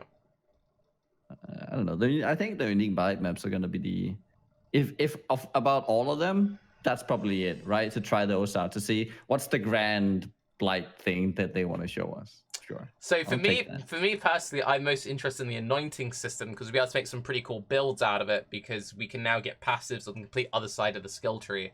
So you can now be playing a spiritual aid build that I'm getting anywhere near spiritual aid, or you can get like more mana reservation than you ever could before, or for example, you could get like mana leech or attack leech or like soul of steel or shit where you couldn't previously get it. There's some like skill effect duration. There are actually some very notable paths. Fuck you, Raiz. Anyway, so like I like how it's like, no, you're getting double curse and nothing else, Tarke. That is what you're getting. You're getting 5% HP or you're Yes. getting double curse, homie. That's it. Okay. There's no. Okay, there's this also is like the system that you're 16 excited or about. 13 secret ones as well, and like Those are interesting. Yeah. No, I like the system. I'm making fun of it. 'cause I'm Secret making fun ones? of Wait, Tarke. secret? Yeah, there's 13 yeah, there's that you can only 13 get like through anointing. special secret They're not- ones. they're not- Oh, that sounds exciting. At that point, Yeah. they're not actually like nodes on the tree anymore, though. They're just stats, but it's cool still. I Because they're think not they could on be the more tree. You keystone-y can't, down, no? you can't assign them normally. I'm assuming, Mhm. or else they wouldn't Yeah, be a secret. I think they're gonna be more powerful than that. The secret ones, they're not gonna be like, yeah, you get golems Oh, I'm not blood saying or they're retribution. just stats in that they'll just be like 10% life or 20% Yeah. mana or something. I just mean like they're not actually a node on the tree anymore. They're It's gonna be semantics. They're gonna be 5% life and 5% mana. Okay, instead. no, right, no, 'Cause we no, don't no, have no, access The thing is, right, there are actually some really interesting nodes on the skill tree which came in 3.7 and 3.8. We're going to see more new interesting nodes in the skill tree. Like some of the stuff which goes wrong with like charge generation, you can get like movement speed and onslaught on kill. Like people freaked out about onslaught boots. You can straight up just get like onslaught generation amulets now Hmm. Yeah. because we have like. Or Go on. you can get an additional minimum endurance charge or frenzy charge as well. Yeah. Those are on the tree now. Yeah. There's oh my god, there's a lot of really freaking good stuff. There's There's so many King of good Hell things. I maybe- can't come up with one example. Yeah. Well, ignoring all came the up with examples you two just gave. right before saying that. I'm kidding. wondering whether or not King of the Hill is limited to bow crit. I think it is. I'll give you like a bunch here. Go on. Noogie. Charging offensive, dazzling strikes. You have stuff like, what's this one called? Silent steps, right? So it's all like the blind on hit, the reduced damage taken, the gain charges while you're spinning. Like all these like Yeah. very awkward ones that are like 5, 6, 7 points out of the way to Stuff pick like up that crystal one skin good as no. well. Yeah. Yeah, and I mean obviously Soul of Steel, right? Yeah. Like there are some really powerful ones, but then there's also all the new revised notables that I think it was last patch, most of them were introduced that are now being like that weren't really obtainable, but now are available through this. That can be interesting. Yeah. I mean, obviously, like +1 curse is always amazing.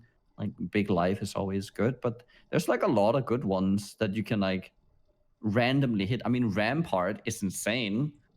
And there's a lot of things that are, maybe way out of left field for building the bottom of the tree or the top of the tree, but could be build enabling. Like you can easily get a source of, I don't know, ES leech on the bottom of the tree if that's relevant. You can easily get the minion damage applies to you, like Tarke said, from the right side of the tree. That's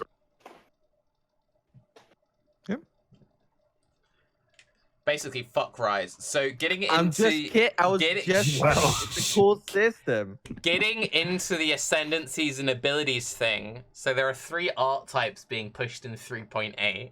There's the assassin, there's the necromancer, which you know that Raiz is excited about, and there's the saboteur. So Raiz, would you like to talk about necromancer for a little bit, you prick? Can I talk about Necromancer? Yeah, you can talk about necromancer. Are you now. gonna name 3 and tell me not to talk about 2 and I can only pick 1 that's my favorite? There's nothing to be excited about Necromancer. We don't really know anything. I mean, I'm excited about like all the new shit, but they haven't told us anything about actually Necromancer. So it's like, if you go by now standards, they've told us some gems and stuff, which is cool. But if they're like changing the AI and if they're changing Necromancer, then we're judging the new added stuff by an outdated like. I mean, did you see the trailer of the gems? Yeah. And that showed like the different to like minion behavior and stuff? Yeah, but they said they're also changing the AI as a baseline. The gems look crazy. If we're gonna talk about the gems, then they look crazy. Yeah. A link for the gems? Totally overpowered. I haven't seen them. You can see in the video where it's like the guy was fighting Minotaur and he marks him with the I think it's mark for death or something like. And he literally walks away like a screen and a half, and then the boss just dies with all the minions just standing on top of even though the guy's not even there, which is really weird because they like always nerfed summoners to prevent that, to not allow something like that. And now they're like, yeah, you can just click this one button and all your minions are gonna just sit on him and you can walk the fuck away, which is kind of crazy. But I mean, shit, I don't mind summoners being super strong. So yeah, all the things are looking great so far. Even something like the meat shield, which is like a defensive one, you're still gonna find a lot of use for something like that, which is very cool. And that's the cool thing about summoners in general, that you're kind of like, you always needed to like MacGyver your way through content. With everything else, it's like you either hit really hard or don't take a lot of damage. With minions, it's like you actually had to find this like elaborate ways of dealing with stuff, which now you won't. It's like you don't have to position yourself. You just click a button, and now the mob that you pointed at dies instantly in like a ball of fire. But again, I don't mind it. Are you excited about Raider? Oh my god! Hey, numerical changes. Whoa. Why didn't you mention Raider, Tarke? Oh I am, on a different note, confused by the necessity of changes to mines. Super confused. Yeah. I don't understand why we're doing. Like, I'm not necessarily saying the mine changes are going to be bad. Maybe they're interesting. Maybe they're really cool. I don't think we know enough about them yet to really make that judgment. But I am saying that I don't think they needed to change. Like mines, oftentimes the skills you used with mines were distinct from the skills you used with traps because of the placement behavior of mines. Yeah. Like with Glacial Cascade or Ball Lightning or Ice Spear, you wanted to be placing further away from the enemy because Ice Spear needed the time to arm, or Ball Lightning wanted to travel through the enemy and get as many procs, or Glacial Cascade wanted as many overlaps as possible. And if you're throwing the mine under the enemy, all of that's thrown out the window, and now mines have a different suite of skills that they work with, but those skills are all the ones that traps were really good with, because that's what you did with traps. You threw them under the enemies. I don't understand necessarily the reasoning behind the change, because I also wasn't hearing a ton of complaints that miners are clunky. Well, also the complaints people had about mines being clunky aren't solved by throwing them, because most of the complaints are to do with like arming speed and like laying speed, and if that's still the same, the fact you throw it doesn't change that. I mean, it makes it it's way worse faster. potentially because Yeah. there's like there's airtime now Yeah. on the mine before it lands and then arms and then you can detonate it. Yeah, but it like it fucking flies. Like if Yeah. you watch the thing, the guy's just like. He is only throwing one at a time though, so it may be a similar amount of mine output because instead of I laying don't- like 3, you lay 1 at a time, but you throw them way faster. The thing that I don't get is why didn't they just like call it grenades and just not Make a new kept skill. mines? Yeah, kept mines the same way they were and just call it a grenade and instead have it scale the same way. Kind of what they did with totems and brands. Yeah. Where it's like they work alongside each other, but like imagine if they remove totems to add brands. Like that doesn't make a lot of sense. And this is what they're doing with this system. You could have just like had it alongside it and it would have been fine. I don't know. I haven't heard any of the complaints about mines either. This came out of nowhere to me. Yeah, like C4 or something. Yeah. I don't know. I think like I could see this might even be a buff to mines like in the long run. I just think it's kind of weird because as Octavian says, this change makes traps less unique. And there was always that thought process where like people would say, oh, but Tarke, like how good is GC traps? And I'd be like, well, it's awful because the targeting is fucked because you throw the traps and the GC's going the wrong way. Well, now GC mines, which is a really well-established build. Glacial Cascade. Yeah, sorry. Glacial Cascade mines, which is a really well-established build. When you're then throwing the mines at the enemy, it completely goes out the window. So now you're going to be throwing the mines just in front of your feet. And yeah, which in the end, what changed? Yeah. If anything, in the end, you've made the build feel way clunkier because you're constantly having to move your mouse around. Because you're trying to move... Like, that's one of the complaints I have with Freeze Pulse now, where you're constantly trying to, like, throw your mouse back to your character while moving to click on doors and chests. So, for a lot of mine skills, for example, like GC mines or KB mines as well would be nerfed by, like, throwing far away from you. You're going to be wanting to throw at your feet, and it's going to feel a bit...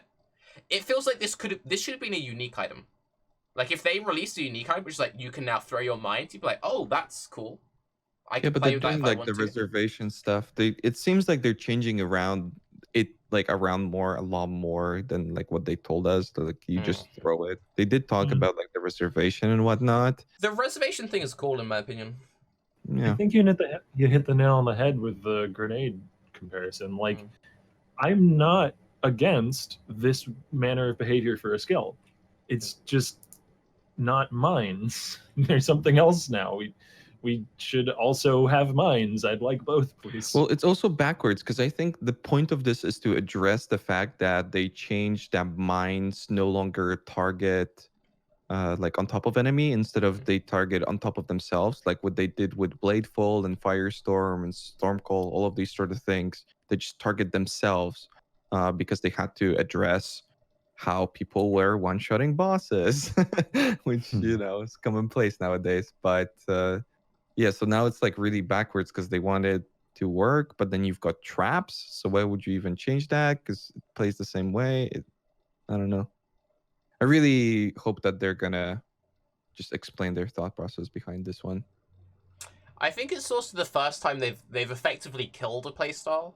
Because if someone's... What I mean by that is if someone's favorite build right now is... You're making faces at me, Nikki, but that makes my point. If someone's favorite build right now is like Glacial Cascade Mines or Arc Mines or KB Mines, the playstyle is completely different in 3.8. The way you actually fundamentally play mines. So unless they make a special like node on the skill tree or special unique, which is you place mines at your feet, you can't play today's miner next patch. And like mines is a well-established part of PoE. I agree. Some people are pointing out even like RF Occultist, like you can still have that playstyle. It will be much weaker. You're gonna have to build very differently, but the playstyle will remain, right? It's just much weaker. Or like, you know, I really like SRS. I can still play it. It just really sucks. You know? And for the people But I still get saying, the same feeling I mean, mechanically. I think there's like two things that come to mind though, where they changed things this much before, which was multi-proj changes, right? So that was the first one where you would go close, you would do a lot of damage, stand far away, you do a little damage. Yeah, okay. And then just general skill changes, right? In general, like again, like with Incinerate, another one where Yeah, but you this still- is way bigger than that, though. That's one ability. Well, this it is just- an it just entire hit- play it- style.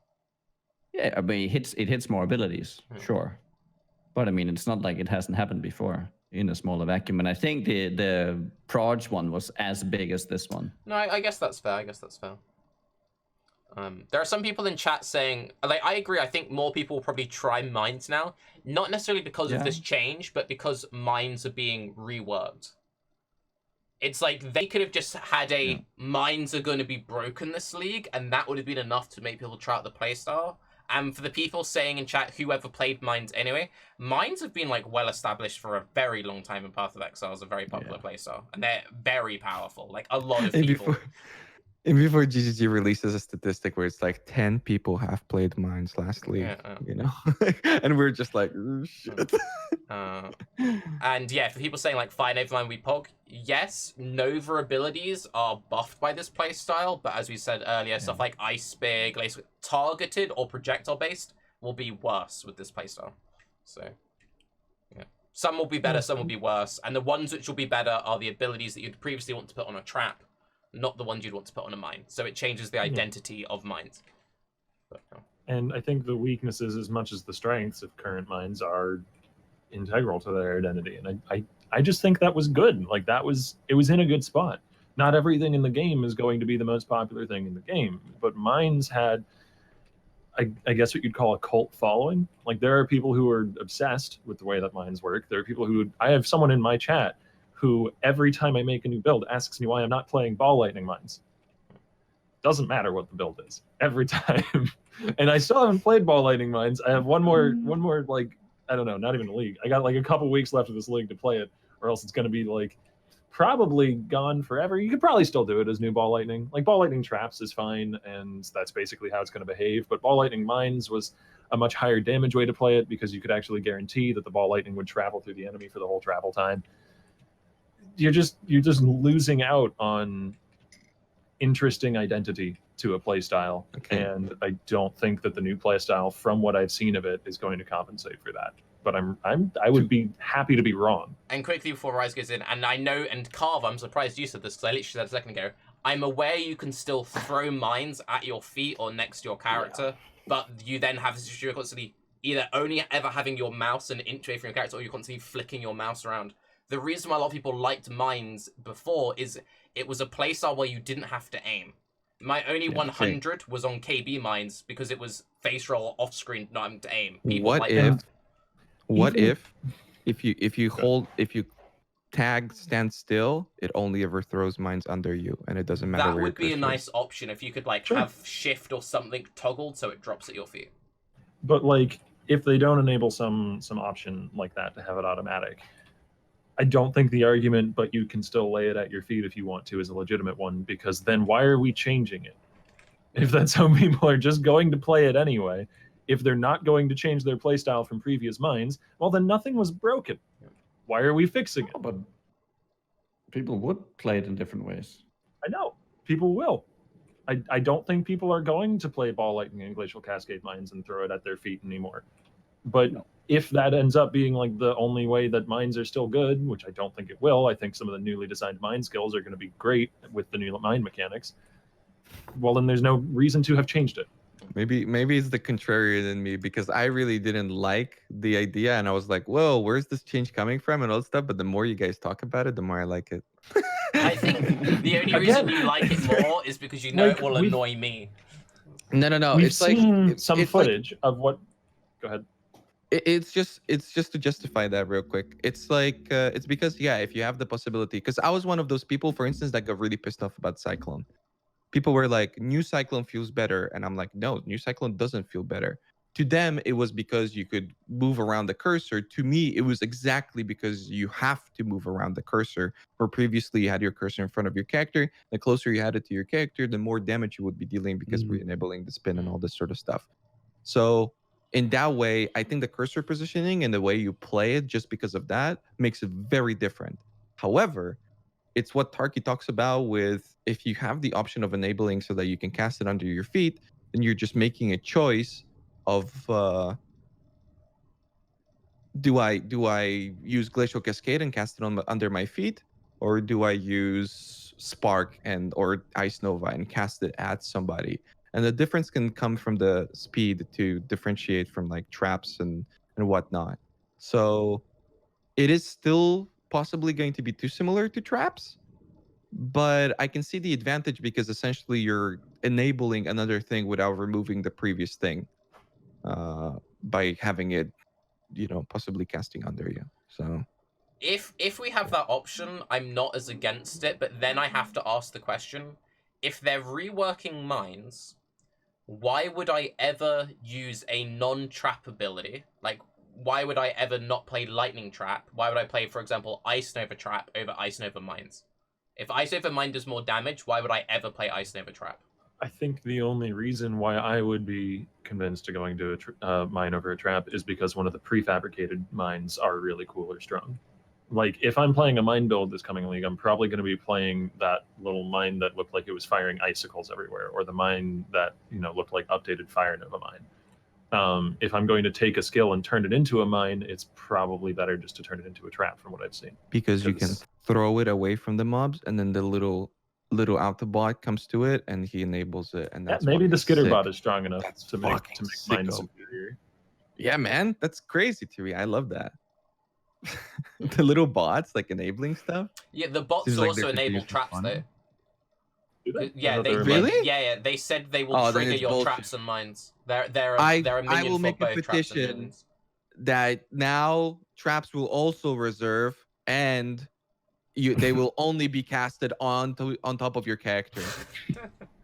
And you have to hit a button if to you- trigger them. Yeah, and if you hold still, then you can throw him away. There you go. Like, Perfect system. anyway, the one thing which I do like is the reservation change, and the reason why I think that's cool is before both trappers and miners were very mana heavy, so you either went like blood magic or you just had to get mine of mana to get a bunch of mana. Whereas now you can purposely have a very low mana pool, and then have like a 50% aura, maybe a 25% aura, leave 25% unreserved, and that's just like 25 casts, right? Which is fine. Whereas before you'd have to be like, shit, I need to invest into a bunch of mana so I can throw 25 traps. Mm-hmm. So that's the one change about it I like, is the reservation change. It's kind of cool, I guess. Will it be very bad to run a, what's it called now?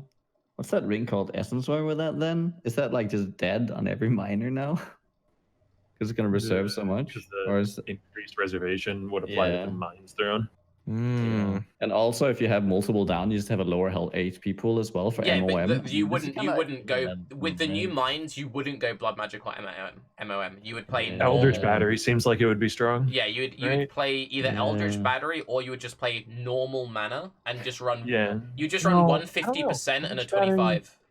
Eldritch Battery would allow you to always have mana for your other abilities, even if you reserve 100% by throwing out mines, which is kind of nice, but it still wouldn't actually affect your mine throwing, because that's going to reserve the mana behind the energy shield. I think But you're still people. playing EB. I think people are slightly misunderstanding it. Correct me if I seem wrong. The way I read it is like a mine will reserve 1% mana. So with like most traps or most mine builds, you never throw or lay more than 20 mines. If you are, that's to one-shot a boss. We agree on that? I don't think it's gonna be percent. It's you think it's gonna be a flat reservation? It could definitely be flat, yeah. If it's flat reservation, it completely fucks it. I thought it would be percent based. If it's flat, it throws everything out the window. Yeah, where's the advantage over hard spending mana if it's a flat reservation? Yeah, because if it was percent based, I mean, there isn't one. Not really. then Meant to yeah, be a then I didn't see the disadvantage for point. this goal then? Yeah. I think it's supposed to be like these are gonna be really strong, and you're still gonna have to invest into mana. But now investing into mana will have like a further. Oh, will no, feel I hate like it there's then. a further benefit past something. Yeah, I would No. hate it too, but Yeah. like See, I thought the percent base would make sense, because then the whole point is you would purposely build with as low mana as possible, so that you basically, by the advantage of playing a miner over trappers, you didn't need to ever worry about mana. Because if you have like if you just have like 30 regen from going Alira, then summon the tree, and then you have like only 200 mana or something at endgame, you're on a 50% aura, takes you down to 100. you're on a 25% aura. That leaves you with 25 left or 50 left or whatever. And that regen will always like go for your reservation. Like, that's why I thought it'd be reservation based, because that makes mana regen strong, not flat mana. If it's flat based, then it's bullshit. Yeah, but then like I feel like if they do something like that, they'd have to change also the way like how many mines you can have placed at the same time Yeah, into the cap is like something 20. more exciting. Yeah, but just change it to something else then, because it's not. It's like you're enabling yourself to have like a greater investment for virtually no reason other than like dealing with a boss. That's like so against what you're doing with the ability 99.9% of the time. Mm. But all of this makes me remember that I hate New Mortal Conviction, because if you turn on a Vol aura, it disables your active aura because you can have one aura, and it makes me fucking mad. Why would you make it like that, GGG? I'm so angry. Okay, so I think Octavian had the same issue. So we both league started playing Blood Magic Trappers using the helmet. And the way the helmet works is you have your aura on, the helmet gives you Mortal Conviction. I thought there was a weird bug. And I thought, like, when I was leveling, my auras were turning off.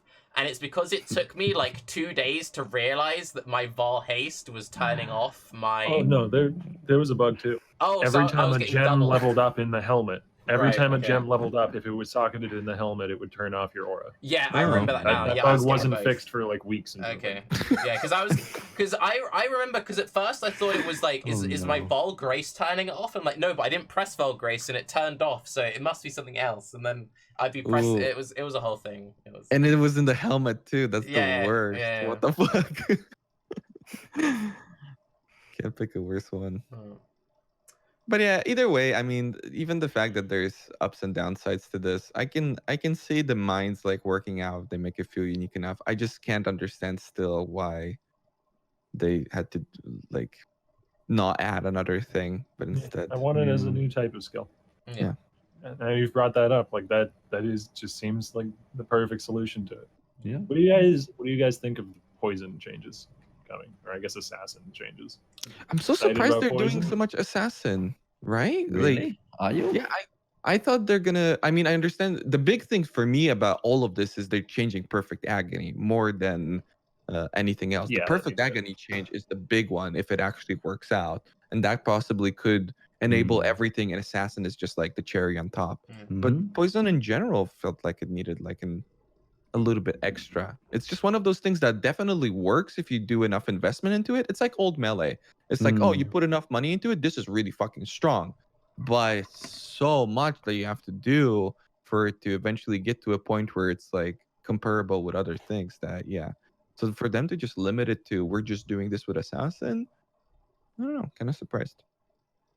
I think that the one thing which has me a little bit worried about Poison, and we've spoken about this on the podcast before, is it's not so much last league, but in previous leagues, to make Poison viable, it was you equip the 12 good Poison items, and you have your complete like Poison set, and now you have a good like Poison build. In last league, it wasn't that big of a deal, but the thing which worries me a little bit now is if Poison becomes like good, like busted good again, how the fuck do you not make all those pre-existing crazy poison items not crazy as well? Or are they just going to rebalance all of those, maybe? There's going to be a few new ones, like the new Yeah. Darkscorn, which has the multi-on poisons applied, or Delve crafted items, which have the same effect. That's the case with any setup, though, right? Like, I guess. I don't know. I think what's meant to be the ease on that effect is the amount of crafting options we now have through Delve and Shaper and Elder, and so maybe they can introduce, like they're introducing for summoners, that new wand type that rolls wands or summoner specific stuff. They can introduce some more poison options as far as crafting goes, and then people have room to min max outside of just equipping the 3 or 4 good poison uniques and going to town. Yo, we got to finish up the podcast. What? The next season of Diablo 3 is starting in 30 minutes. I just realized. Oh shit! Oh, no. Fuck, guys! Gotta shut it down. How big have the numbers gotten? Are they even bigger than last time? I think they're doing like new sets and stuff. They're doing like actual shit. Whole new sets? Yeah, and like people are do saying you get this one's a game breaker. That's what people were saying. Do you get instantly really? given the new sets when you hit max level? I think you get him gifted when you're level 1 when you make a It's so character. bull. Anyway. This is- I'm not Max even is here. questioning that. I'm Yeah. just okay. Anyway, I believe you. Moving on. what do you? So they also talk about this elusive system. They were very elusive about telling us what elusive does. What do you think it is? Like a guaranteed evade or a guaranteed dodge or something? Very elusive. Wait, Yeah. what was that on? It seems like it'd be difficult for it to be a guaranteed sort of thing because it's a percentual fall off. I don't know. Basically, Like that was the one bit of information they gave us. For anyone who isn't aware, they showed in the new trailer, like, and we're introduced to this new defensive mechanic called elusive, and assassin will have a notable, which like makes it better. Oh right, that's what it was. Yeah. Yeah. I think I- in the trailer, there's been this weird reoccurring visual of like 2 green eyes showing up above a character. I don't know if that's maybe to Yeah. do with elusive. That is a new skill, Yeah. which is, I believe, a movement skill that when you Oh, is that the finish wither the skill, thing? withers all It's the nearby withers. enemies. Okay. Yes. I forget what it's called. But yeah, I don't know. I don't think the elusive system is going to be some sort of guaranteed avoidance because it seems like it would be difficult for that to be the case with the way that it falls off. That is the only bit of information they've given us. You go from 100% elusive count down to 0% instead of the mechanic just falling off instantly when it reaches the end of its duration or uptime or whatever. I mean, if you, okay, maybe to rephrase the question, if you guys were to introduce a new defensive mechanic that was themed to that part of the skill tree, what would you add? Or, like, what would you want elusive to be? Because we know nothing, so it's like, you know. It's something for like because we have all this armor stuff, right? And this is supposed to be like a defensive mechanic, but it's reversed in the way that it works, where it gets weaker the longer it goes on. Yeah. Or yeah, is that how it works? Yeah, Or is it starts at 100% Yeah. elusive and then Okay. falls off. just making sure. So it's probably something enabling evasion in that way, that some sort of defense, but it also gets you mobility, right? So Maybe it's like some kind of glancing blow system or something. Hmm. And then it That'd be becomes smart. like, so if you're only being hit like 1 in every 10 seconds, then that's like solid damage effect mitigation. But if you're being hit regularly, then it's like glancing less each time or something. maybe it's like a evasion multiplier, Mm. just altogether. I think it might be something kind of similar to the Kintsugi effect, because they've been pushing that recently. Like, they've reintroduced Kintsugi with the timeless jewels, and now this is like, it's got a effectiveness that goes down based on being hit, maybe. So I don't know.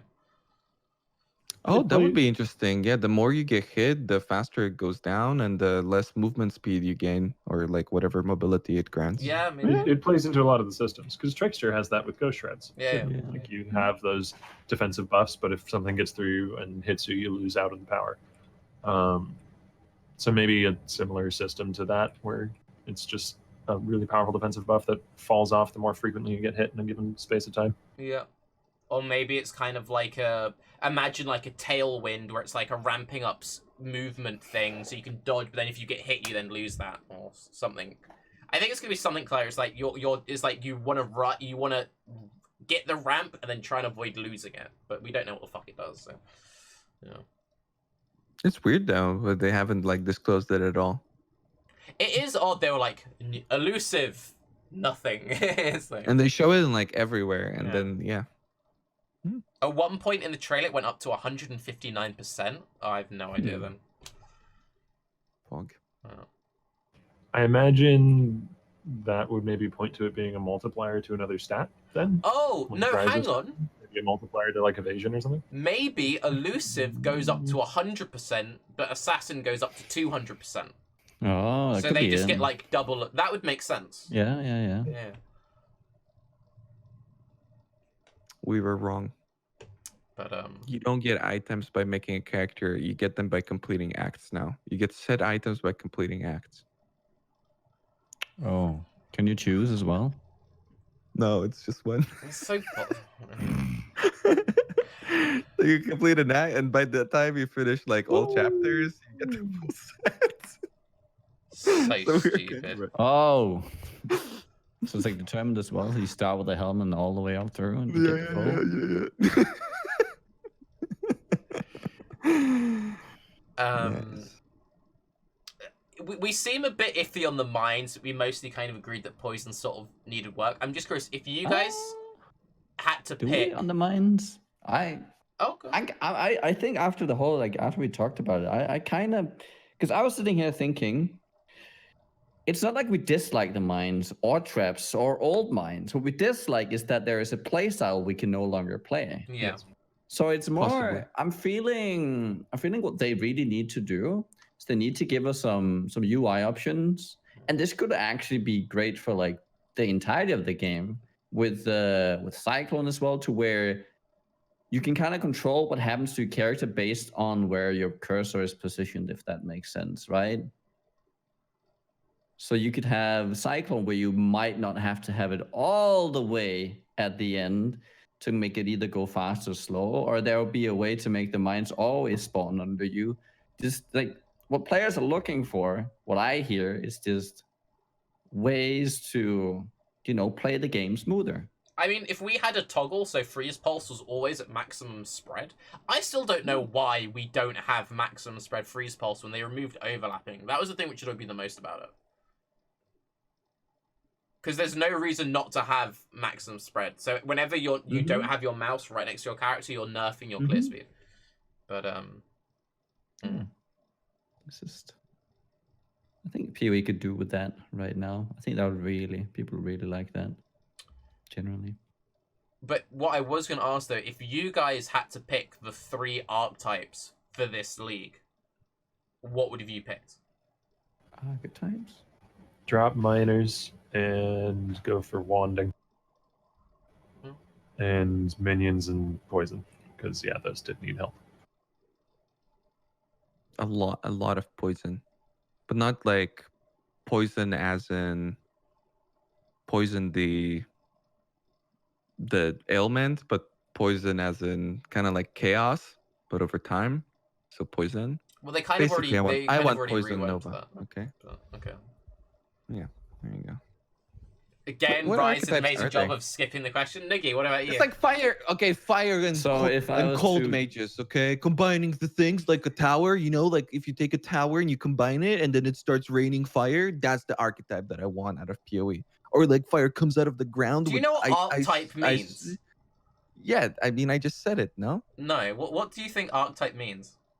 it's like a combat mage, for instance. Isn't that like an archetype where you hit things, but you're a mage, so you hit them with your intellect? There you go, archetype. Niggy, what about you, Hammy? So if I could decide what archetype they should be focusing on, That was the one that I'm excited about. rather than what they have, I Yeah. would like them to do a second pass on melee. Bows. I feel like bows are boring. Doing bow for a while. I don't know. I like a real bow revamp. That's just because I love bows. I don't know. I'm happy with summoners. I like that. Happy with that one.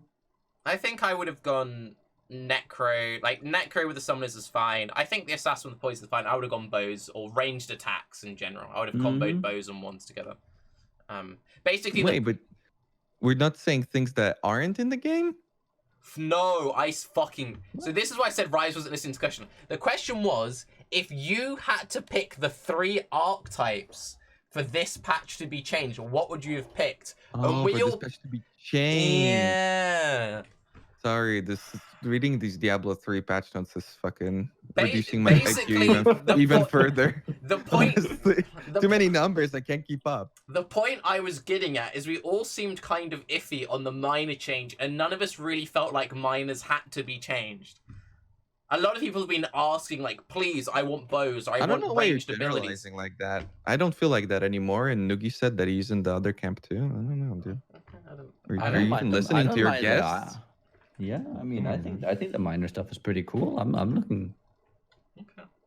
I'm looking forward to what we can do with that. I mean, I don't think minors were that played. I think minors were in the minority of archetypes being played. Yeah. So I mean, I can see them revamping that a bit. for sure. I think it was more of a situation where GGG changed it because they wanted to change it, not because players wanted it changed. I haven't heard the people like, dude, I want mines to change. Because people don't care about them. Yeah, that's the I mean, thing. Care. If like nobody mines. plays it, then This is very few people who play it, actually. Yeah. Like, the people who know its strength will like attest to it all day, but I don't think that many people actually play mines. They'll like try and slap it on, they're going, ugh, what's this? Ugh, click, ooh. And then they'll go play Cyclone again. I You have to click think twice, not Wins is once, crying or- in the background, dude. Yeah. Wins and that's the funny part because crying plays mines and he's crying. I don't know. It's like asking how many dagger players are there now. You know, there used to be so Yeah. many people who are like, "Oh, daggers! I love daggers," and now nobody really cares about it. That kind of got lost though. The whole. I would Yeah. argue it's no. I would argue it's completely different. I would argue it's more like saying summoners, because summoners have always been powerful, but people haven't played it because it was clunky, right? So that would be like me saying, well, who cares about summoner things because the people are happy with it are playing it anyway, and the people who don't like it aren't playing it. Whereas the people who liked mines were playing it, and the people who didn't like it weren't playing it. I would say But that. maybe the numbers just weren't there. I I mean, get where you're coming from. yeah. It's just like if it was so few people. I don't know that there isn't value in niche playstyles, though. Yeah. Like, I don't think something has to have broad appeal to be interesting and worth having in the game. I agree. Mines Great were well balanced, I think, for the most part. Mines led to interesting playstyles and interesting usages of skills that we're not going to see anymore because you don't place them the same. And I honestly just think overall mines were fine. Like they were not crushing the charts in play rate, but there's a lot of things that aren't and are fine.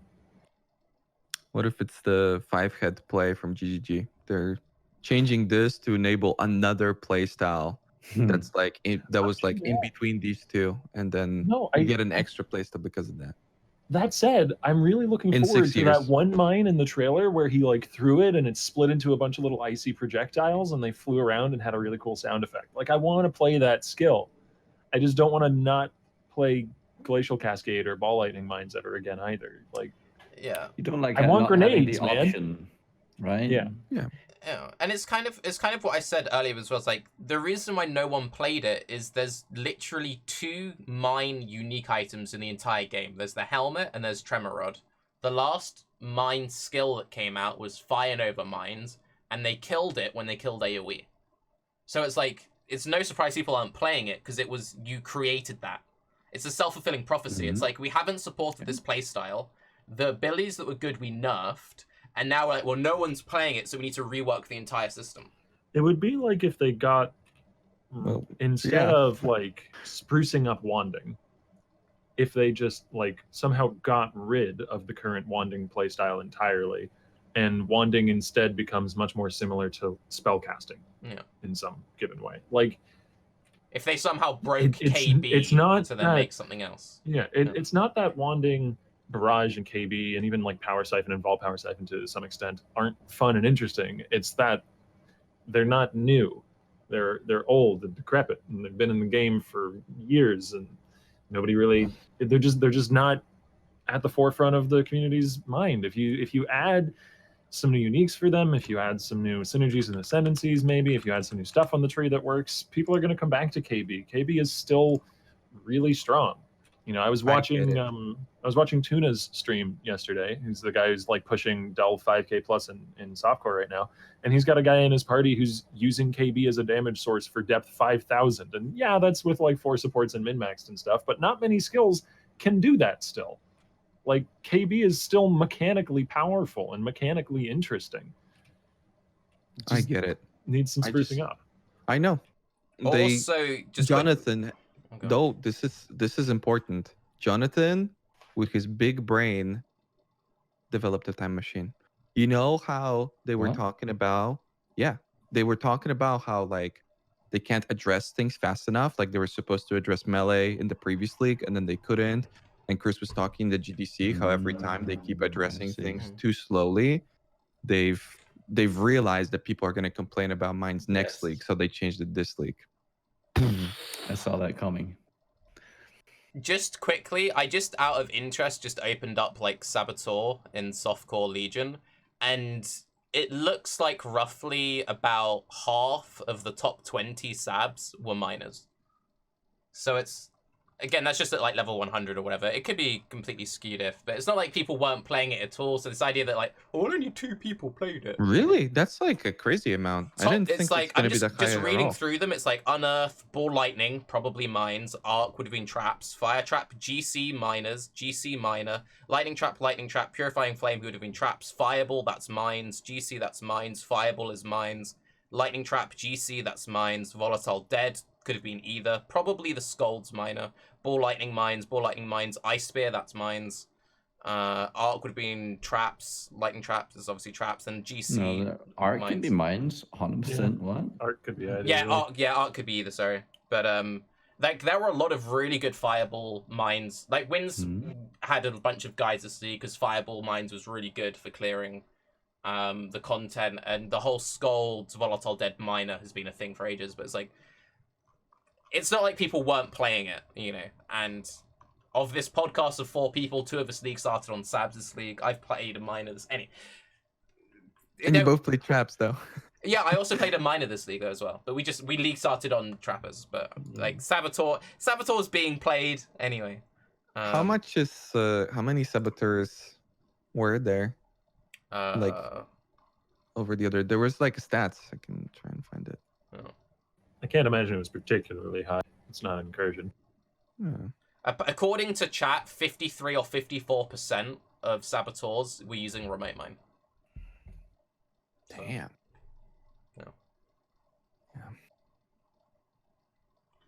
But anyway, one thing, since we sort of touched on it a little bit, but we didn't really talk about it much, with the master miner, the master mission changes happening, how do you guys feel about the fact that, correct me if I'm wrong, once you get a character to maps, every single day you will get 2 full sets of master missions, regardless of if you log in?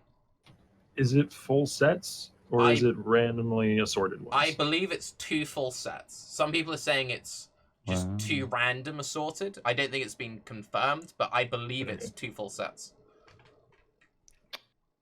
I mean, I think that's great for people who can't afford to sit down and play this game every day. You know, a leg up to those people in their master progression is amazing. And if it's not assorted and you are guaranteed getting every master every time, that's going to help with the unveiling problem, which is becoming more and more of an issue with each new league that passes, unveiling being an annoyance to a lot of players who don't have the time to invest into getting all the crafts they want.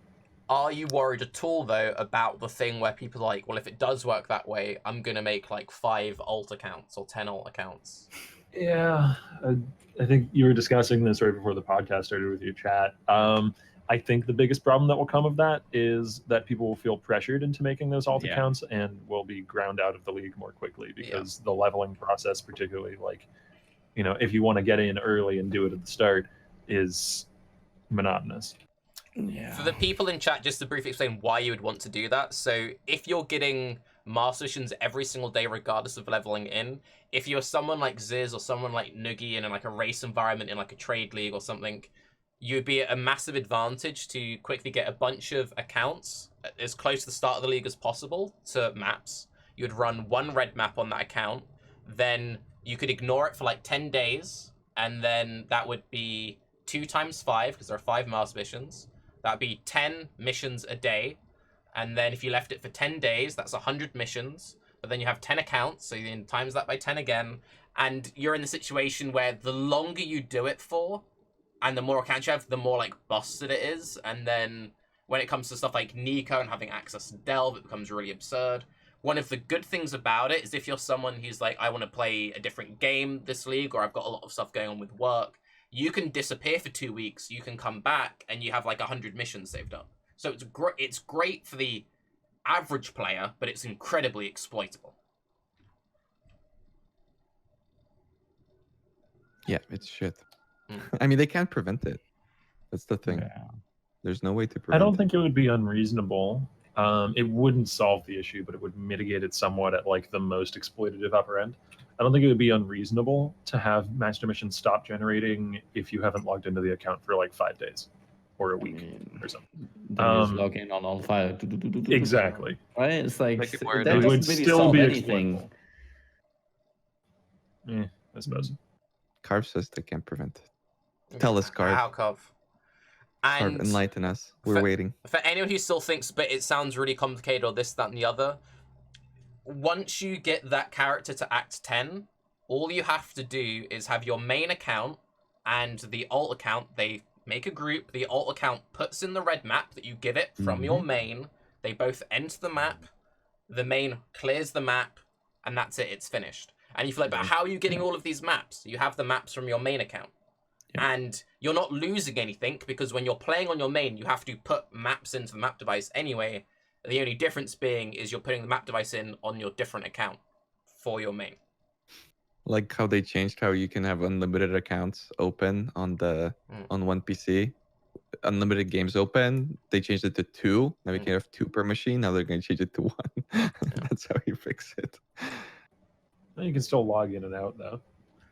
Also, another thing people saying, is this against terms of service or anything? One thing which is kind of funny, in very early Path of Exile, one of the reasons that they had to justify why stashes wasn't pay to win or anything is you could have alt accounts to share items. So early PoE, GG used to actually promote people having alt accounts so you could spread out all your loot. So you don't start wanting to ban people. And also, there's nothing wrong with having more than one account. You're not breaking anything. It's just a very clever use of game mechanics. Even disregarding that, the system does seem like it's got some potential for exploitative behavior, because if it works the way that we're kind of assuming it does from the information we have, in that any red map mission can be done on any tier of red map, you could build your Atlas around a really quick and easy to run T11 and spam that on a fast mapper, save up master missions, then run them in T16s, which trivializes T16 sustain, because master missions are such an amazing source of maps. That's kind of what I'm like worried about mostly, is like the fact that you can just force them on your highest map all the time. The power creep that is to the whole system in itself is actually pretty insane. It's sort of like being able to take any master mission that spawns and sealing it into a prophecy. Yeah. That you can then use wherever you want. But it has 100% I can't count chance. how many times. I can count how many times I've been like racing and I'm like putting in my highest map and just praying like Alva mission right now, Alva mission, right? And now you can just print them. That's kind of crazy. I mean, even if there is tier restrictions, just the fact that, as we saw with Legion was only good on certain layouts, is even if you're stuck within the tier, you could purposely farm a very short tier 11, which would normally be bad for that league mechanic, and then putting it into a tier 11, which is good for that league mechanic. Yeah, I mean, you can also expand it out to looking at like a multiplayer situation where you have 3 or 4 people in a group, not necessarily in a party at the same time, but in a group, running, collecting missions, and then they all funnel it into one person who's then the one pushing the deepest delve or pushing the top of the ladder and getting all that value or something. Yeah, other than delve, I'm surprised you guys are mentioning like racing and whatnot. I don't think it's gonna be. It's mostly gonna be people who just want access to that content. That's it. Like I can't imagine how a racer is going I to don't benefit necessarily. from this. When I said that, I don't necessarily think that it will make a massive impact on racing, but it's those kinds of players. It'll be impactful in like the very start when you're starved for content, and the value of being able to pull master missions up is going to be really big. But eventually, yeah, it won't be worthwhile time-wise per XP per hour. And I absolutely adore delving, and that's what I like focus on basically every league. So that's my concern coming at it. But a long time ago, I learned not really to care about the ladder, because there's just too many ways to mess with it. There's too many exploits. It's also a lot easier to funnel delves now, because before it was one of those annoying things where, like, let's say that Nugi's streaming and he's like, I want to be competitive on the delve ladder this league. People in chat, when you get a Nico, invite me so I can yoink the soul fight. Because you can save that stuff up now, if you're purposely trying to funnel it, you can be like, I'm going to play for 20 hours and save all to then give it all to MP when MP logs in later. or when Noogie logs in later. So it's actually a lot easier to save that stuff up. Whereas before it was one of the things if you could do it, but it was tedious. Because you were constantly being pulled away from what you were doing to go into random peoples. Because you can stockpile now. Also, if you're in a situation like, say, MP wants to go for a deep push, if half of his viewers like stop playing at the start, but they still watch him, you could be like, yo, anyone who hasn't played him, do you mind just logging in and just feeding me shit? And people are like, yeah, sure. Did they confirm that that's how it works in terms of like party play, where if you open the map and you don't immediately run it with the group of people that is present there at that time, does everybody get access to it? I would imagine that it's like only the person who put in the map. The solo guy will get it himself, but then when he runs that map, he can just invite the person he wants to funnel it to into it. Yeah, sure. Okay, I was just thinking that like if everybody got it, that would be really crazy. No, if then you'd be like multiplying, you'd be duplicating it. Then it'd be Yeah, but you can do that now. Like you said, it's just way more annoying. I don't think necessarily that it's going to have a big impact on racing or anything. That's not what I was trying to like. That wasn't my point I was trying to make. The only thing is that I don't think people have. I mean, maybe they have, but I think the amount of maps that we're gonna get from this system is gonna be pretty crazy. I think just there's gonna be a lot of power creep and like just gaining just I don't know general resources in PoE from this. That's like really big.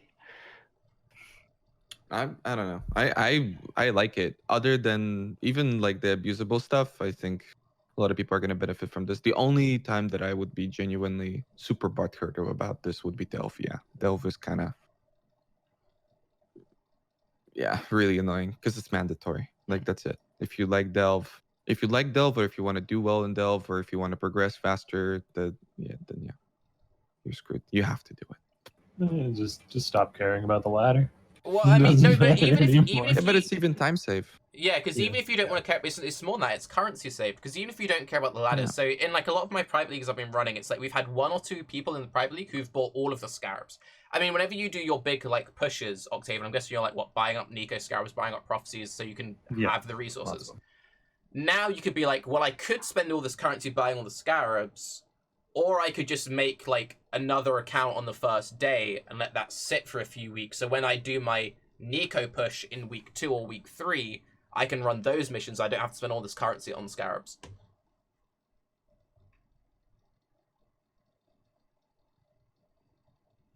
Octavian's like, fuck, I'm gonna have to do this shit. Yeah. I don't see how I probably will have to. I want to go for 1K again next league. I'm trying to do it in hardcore next league. I don't see how you fix it. I really don't. And they're making those maybe it's one of those situations where the impact on the top end of the game is just like the lesser of 2 evils. You know, for most players, it's not going to be worth making those alt accounts. And they will get the benefit of being able to do the content they want to do more often. But also, as I can't remember if it was Niggy or Raiz said this earlier, I do definitely see a situation where someone who's like watching Octavian go, oh, that was really smart the way Octavian did that. He leveled his 3 accounts. I'll do that, and they will burn out on the process because the people who are most efficient won't burn out quickly leveling a character because it only takes them like a couple of hours. The people who are less efficient, who take like a day, 2 days, 3 days to level an account to Act 10, if they spend a week doing that, they'll be bored shitless and they'll burn out way sooner in the league. It's like there's Hellforge service and like leveling service in D2. It's going to be alt account service. Somebody's just leveling for you. I mean, you can say it with a joking tone of voice, but that's actually going to be a problem. Like trading leveled alt accounts and shit.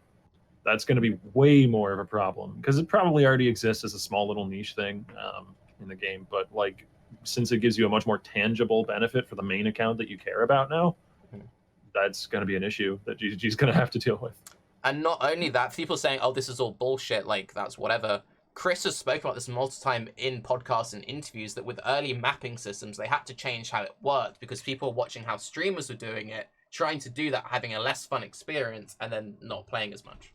Yeah, I mean, given the opportunity, players will optimize the fun out of a game for themselves. Definitely. Like if you're playing something like Fallout and they just give you the nuke at the start, you're just going to use that and get bored.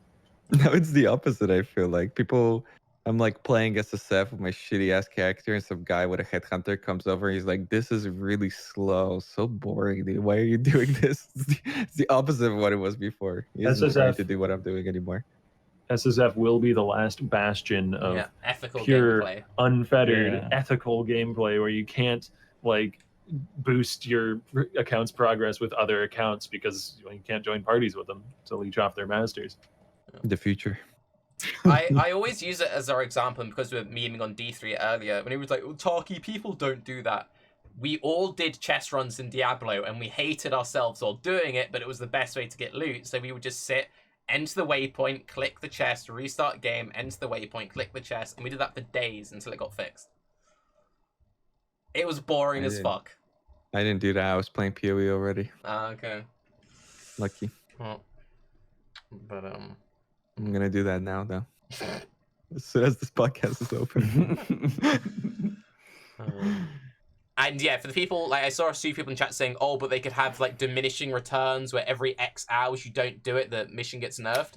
If they do that, it defeats the whole reason they've made the system in the first place. Because the reason why they've made this system is if you can't play as much, you don't feel forced to log in every single day, you still have the reward. And also, in a way, this could help retention, because someone who gets bored of PoE and stops playing for a week or two might be like, oh, but if I log in now, I do have that, so I could go do my Nico, and I could then delve, and people are rewarded to come back. Like, there is that thing of, maybe people might come back in that last month to then run their 1,000 missions. You never know. This is kind of where, like, I feel like this is like a half measure. On the one hand, I'm happy that they do something about the master missions and make us, run them when we want to. Because I've definitely been an advocate for that. But at the same time, it feels like it's a way for them to maintain this like 10% idea, so that they can keep putting in 10% and we can just accumulate them on the side. And then it creates all these other problems where now we stack all accounts instead. Yeah. Instead of just having it that we can just run what we like, run the content that we want, like now. No, because if you could delve now, Noogie, you'd get bored. So it's much better that you make 10 accounts. So in a week's time, you can do the content you want to do. Oh no! I mean, I appreciate the effort, but I feel like it's just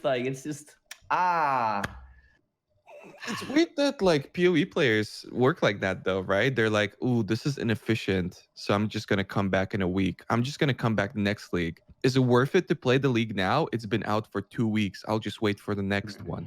Like, people's brains actually work like that in PoE, so spooky, man. I guess I might even see, you might even have the case now that you mention it, where someone's like, all I want to do is delve, so why would I log in every day when I could just... No, some people were like, why would I log in every day doing stuff that I don't enjoy when I could just wait a month and then actually enjoy the game? Log in like once a week, have a power session. Yeah, someone might just be like, fuck it, I only play on Sundays. They'll create all their accounts. That's legit gonna be a thing. No, I know. That's legit gonna be a thing. People are like, yo, Sunday's the one day a week I play PoE. I don't play any other day. Why the fuck would I? Oh, no. You're giving people ideas. You're laughing about it. No, but think about it though. People in chat are like, wait, I don't have to play PoE every day? What the? This is the best system ever. No, but think about it though, because it's like you log in on Sunday and you're like, all right, today I've got 5 temples saved up, so that's going to be fucking hype. I've got like 6 hours of Nico. Mastermind is meant to be good. Like, you're meant to get crazy rewards. I can whip out 6 Masterminds. I'm going to print fucking bank. Why would I fuck around picking up alt shards and like alchemies on a Tuesday like a bitch when I can just log in on a Sunday? Fuck, dude. It's the day, man. Yeah. It's so weird that PoE does work like that. You so often get all these people who are like, how do I stay interested in the game? And you have to tell them, you don't have to. Go play something else. Like, you're fine, Oh, dude. no, dude, it's become worse. Okay, think of Sunday like reset in WoW. You know people who just log in, like they raid log? Yeah. Oh, no. No, that's the thing. You get to cap in PoE. You run your Atlas, and then you log but in there's- once a week to do your missions, and then you fuck Yeah, off. but there's other shit to do in PoE though. Like, the game isn't just that. Nah, fuck it. We raid looking PoE boys. From now on, I'm only going to stream 1 day a week, but I'm going to stream for 40 hours. That's it. Just do like one really big think stream. I think that's 2 days. I think that's a really shitty. Going. I think that's a really shitty character. I feel Honestly, like Nicky's thinking about it now. no, but you can do you can do once. Like, you can just take 2 days off, and there's like 5 master missions, right? Dickie, you're talking about taking days off from playing a fucking video game and having fun. What the fuck? What are you gonna do on the day? What do you mean days off? Elders What on the fuck? Mondays. You'll do Nico on Tuesdays, and then you have, because you did all the Nicos, you have all the sulfide for the weekend. Oh, it's great. You don't even need to take a day off. You just need enough alt accounts Don't to call follow it you that. every Stop day. calling it that. What the fuck? We- Don't call it a day off. We need to make sure we all schedule our holidays at the same time so it doesn't impact on the podcast. And there's Oh, no man. limit. You could just keep making more. Like you don't. You could have 100. Oh, I can have 100. You I could mean, have there's no you rule could- against it yet. You could have 1,000, mate. Oh my god. Could I have more than You that? could passively get like 100 master missions every day. Very feasible. How long does it take? Raiz, how long did it take you to get a character into maps and run one map with it? Like, With twin gear, like 2 hours Yeah. max. You can do it in like an because hour. you can and trade a the twin half. gear over. Okay. So And if somebody's boosting you, you can do it under an hour for sure. okay, let's be realistic. I've whipped out the old calculator. So there are Couple 90. hours. Wait, it's Let's be actually honest. less Let's be because it's only, pessimistic and say 2 hours for Raiz. it's less because it's only level 35, right? So if somebody's boosting you, that's like 40 minutes, man. You can Well, you have do to. that for Oh sure. yeah, you can have someone kill Actin Kitaba. Yeah.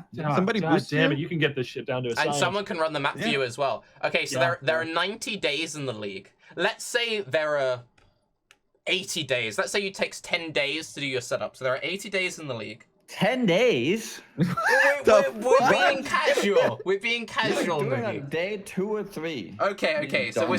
we're saying there are 88 days in the league. Realistically, what is the most like alt account someone would make feasibly? Like 50. 50. Okay. So Honestly. You- Raiz is lowballing. I mean, I can see 50. okay, let's Yeah, say I think say 50. you I mean, just you've want that's one only mission, 2 right? days Remember, of work. You've said You're that's just like maximizing one mission. yeah.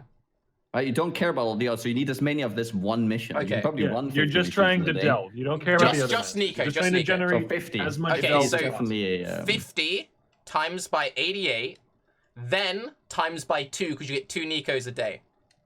8,800 over a league. And then How many is that day? Nobody's gonna make. keep in People won't mind be making that's 50. only Come for on. one master. So if you were to Someone's then gonna if you were make to then 50. times that by 5, that would be 44,000 master missions a league total. You can't use that. It's too much. Imagine if you create like virtual machines and you fucking just get them all done at the same time. Oh shit! You know 6 people. how do every you single how do you character. actually detect like people detect bots because it's really obvious behavior, but how do you detect a bot which only has to get to Act 10? Because think about it, with No, it only has to get to Act 10 and that's it.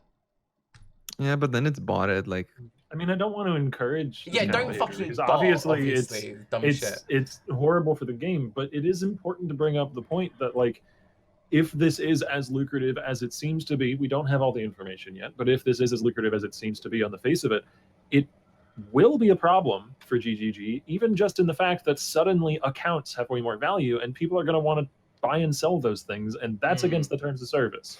all I can think Oh, of is no. like that GIF where like the whole office there's like and the whole office is running around. Papers are flying GGG right now, and they're like, oh fuck, we fucked up. Hang on. People are gonna make 50 accounts. I'm not a computer People man. Are there any? Will this cost GGG more money because they need to hold more information because more accounts are being made? Is there realistic server? Is there realistic server costs to Yeah, but then, suddenly a like, people shit are ton playing more more. accounts being made? I mean, there's manpower a- costs on trying to mitigate the amount of people who might end up trying to, make a real life profit off of this thing, of selling It's- accounts. It's a free-to-play game, man. There's like the percentage of active accounts on PoE is like 0.1001. Like Now times it by 50. I think the biggest fallout on GGG's end is going to be the RMT coming out of this. I've never seen somebody laugh so much at their own joke, but that was a good one there. That's good, I thought.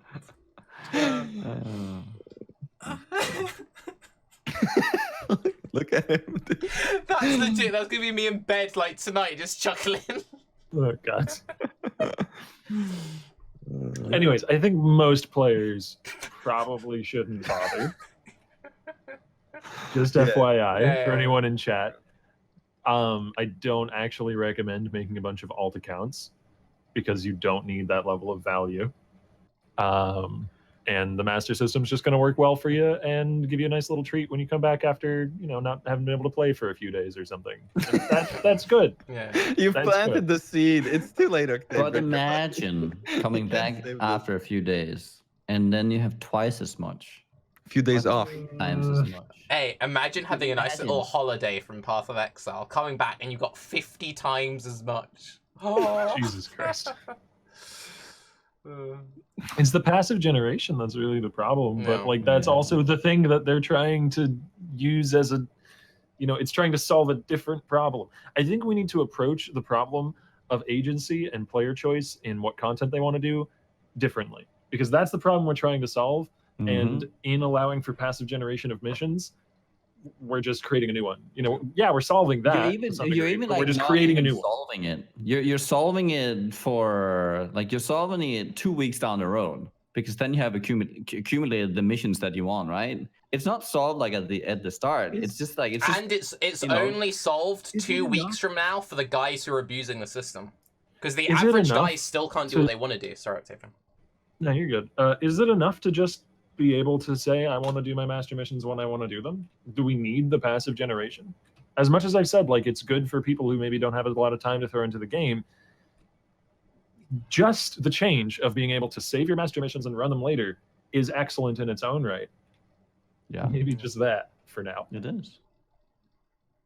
I mean, you can abuse that too. Like I mentioned earlier, you can abuse that by spamming a really nice, easy T11 layout, saving up your missions and running them in a T16. That is still good for people who have a harder time breaking into the end game, because that allows you to generate value more easily and quickly. That's And, actually And you have to play the game to do it. The other that's like a way they can. Oh, go on, Nigga. That's actually a way they can make it at least a lot less like this. They can force you to at least run one map for it to generate all the maps or all the missions. Then you'd have to log in on every single one of them and run one. I guess then you couldn't accumulate them over time, but I mean, it's just Like, to, the problem discourage the alt account stacking, because I honestly feel like they have to discourage that, because it can get really toxic if that becomes like a meta.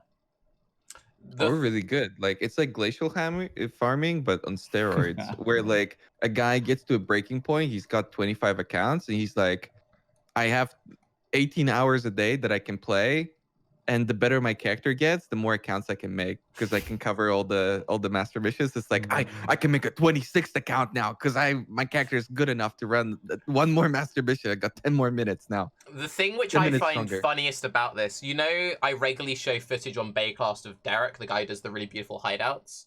While people are getting excited about how much Nico, he's like, if I have 50 accounts, I can get so many more hideout decorations. And that's what he's hyped for. He's like, I'm going to get so much Can grind favor. that rep, I man." can grind them master decorations.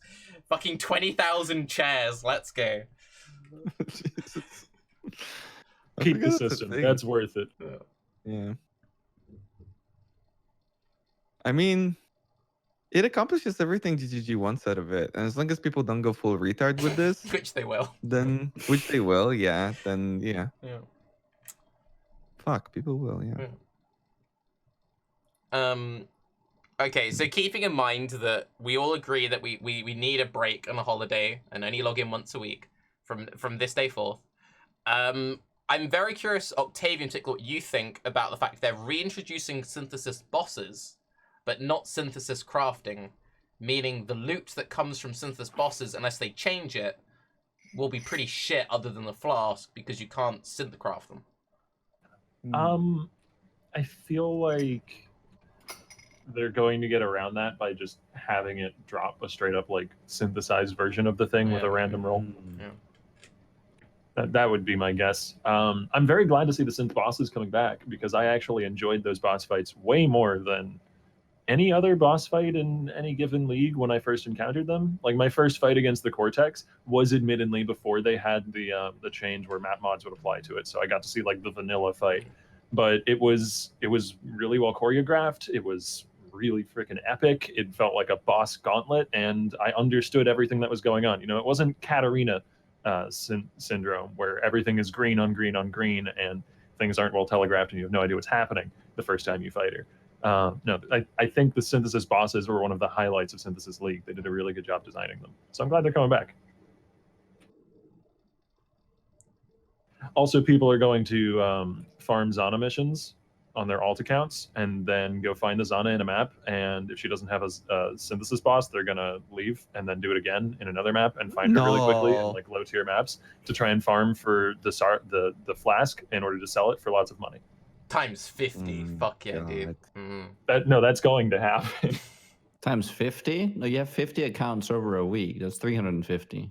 Yeah. And you can those ones you don't even have to do the whole Zana mission. Like that's trying to chase a specific unique to make a bunch of money off it instead of trying to generate value and get a lot of map drops. You know, it's another way of abusing it.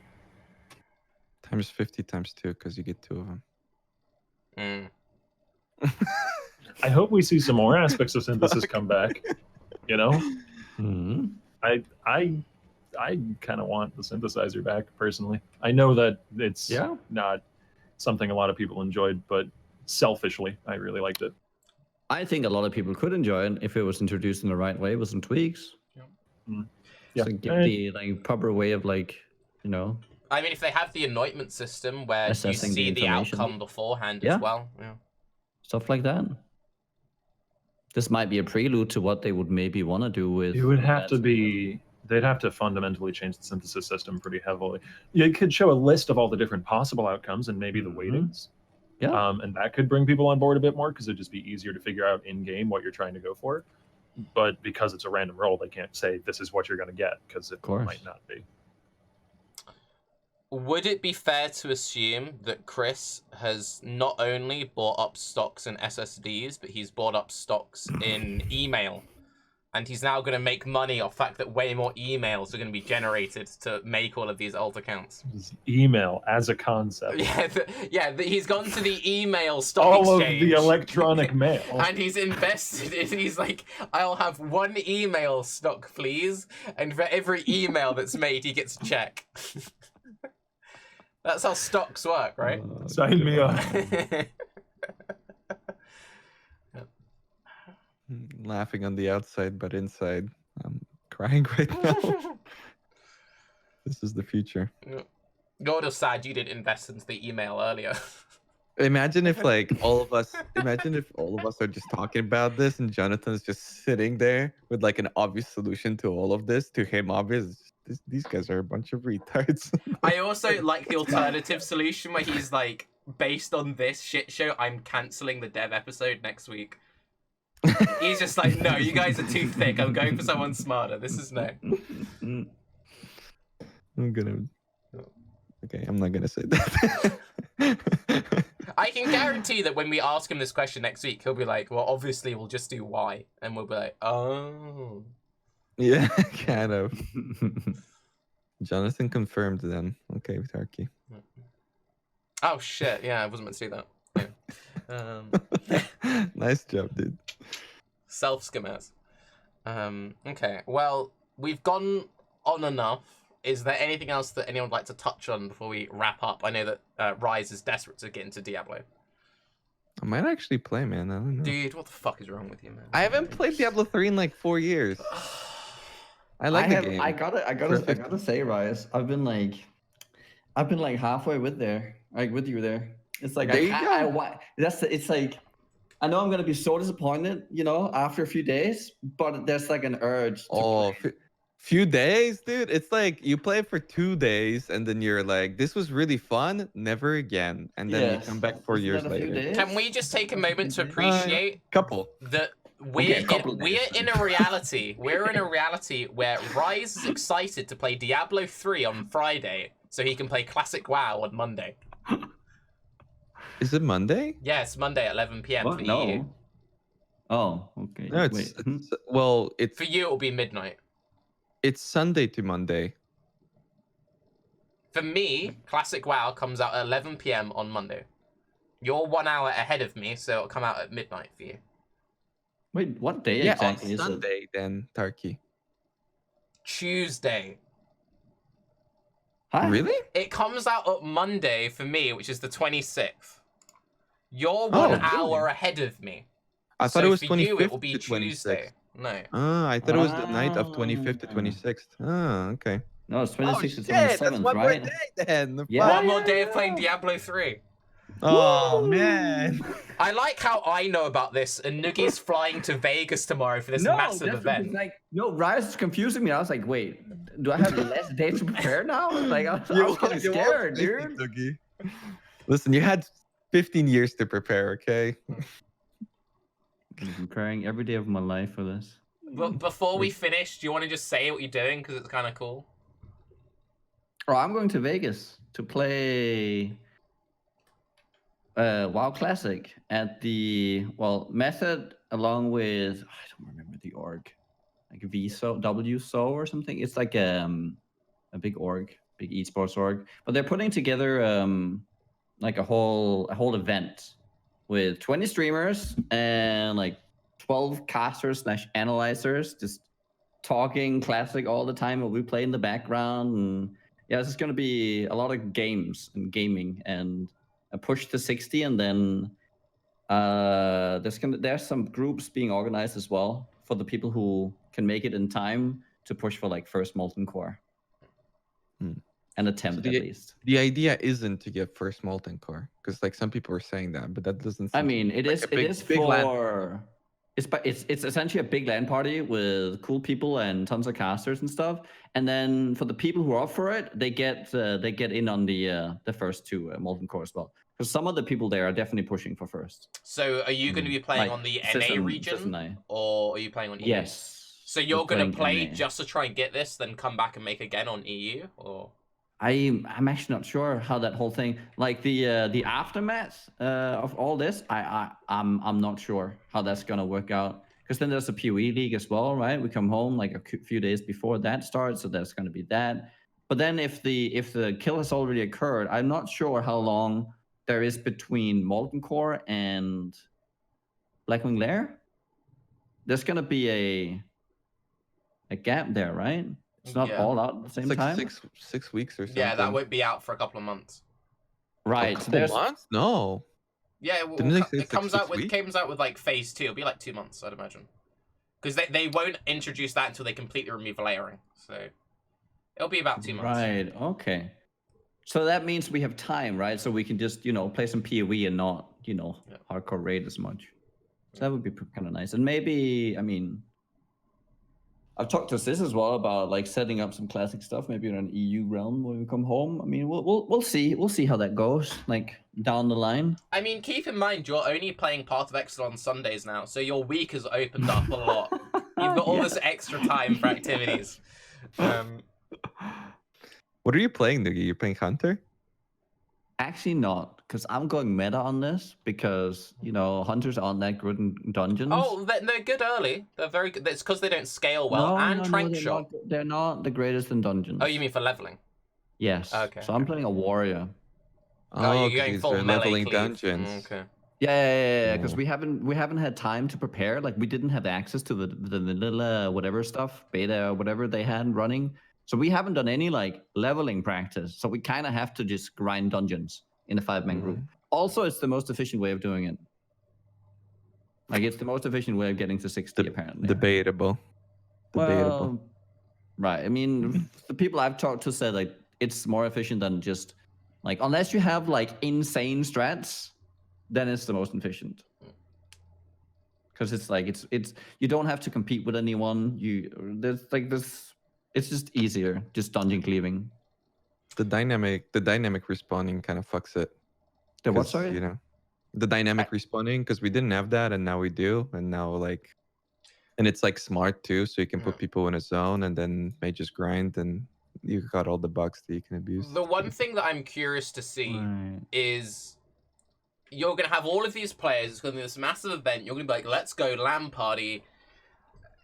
How the fuck are you getting around the queues? Or are you playing on a low pop server? You're playing on Farlina. Fuck, you're fucked. You realize your LAN party is going to be 3 days of like 50 people trying to log in. Why? Do you You not just know? play on EU. That's They- what I'm doing. Why is it gonna be 3 people trying to log in? They have a massive issue wow. with the servers, and they're saying like these servers will have guaranteed at least 10,000 people in queue. Yeah, Yeah. we're just never gonna log out. Have you played Yeah, with but you this still, night yeah, before? I know you still need to log in. You played the Blizzard game before? They help you log out, dude, frequently. You still need to No. get in on the first, like you still need to get into the game and then pray that no one disconnects. Yeah, it's fine. All right. We're not gonna play peak hours. We're gonna we're gonna try and avoid that and just. So you're not playing You know. launch then? Oh yeah, we are. Of course, everyone's playing launch. Yeah, I don't think he gets it, Raiz. No, I get it. The I mean, it's first, the same- I'm guaranteed the Dude, first you 4 think you're hours gonna of be method. like, The first 4, one person's gonna get Dude, in are and the you other's like- gonna be waiting. Like, Yeah, it's gonna be rough in that way. everyone's gonna have that issue. Sure, the most populated servers are gonna be the most troublesome of all of those. But I mean, But not everybody's dungeon leveling. you know, because that's the thing. If you're trying to make a pre-made of 5 people, what do you do Yeah. if 2 people get in and the other 3 can't? we just keep playing. We do something else. We just go kill some monsters somewhere else and quest and whatever. I mean, the show problem must is go it's on, like you know? it gets really bad. Although with the dynamic respawning, it doesn't get that bad. When the stress servers first came out and it had normal respawning times, it was like pretty reasonable. But now you can actually level even though you're surrounded by people. You can even do like you can even do regular like bosses Right. will spawn for like quests. They spawn every like 20 seconds, 25 seconds. So it's pretty manageable Yeah. even if you're behind. You also have Anyway, all the Unless you're layering, getting right? ganked, you know, you're trying to get in and out of the dungeon and you get a group of people stream sniping you and shitting all over your plan. You know, that dungeon leveling stuff. luckily, we have some lightning rods on this server that is probably going to draw most of that attention, you know? That's true. So I don't think Sis and I are going to be on the brunt end on that too much. I think there are bigger fish in the sea. Anyway, I would like to apologize for Octavian for not knowing what the fuck is going on for the last like 15 minutes. As he's just like, I didn't know what they meant when they talked about D3. Now it's just gotten Octavian's already worse. playing D3, man. He's like, oh, that D3 sounds pretty good right about now. He's just actually finished his set piece in this entire conversation. But anyway, I look forward to meeting up with you all again next week with some devs and we get some more answers and work out how all this stuff functions. And thanks everyone for coming on, and I'll see you all next time. Bye. Do we have an outro? That was the outro, Amy. Oh. It's fine. I'm not looking forward to stitching this VOD together. That's gonna be painful. Hmm. Mm.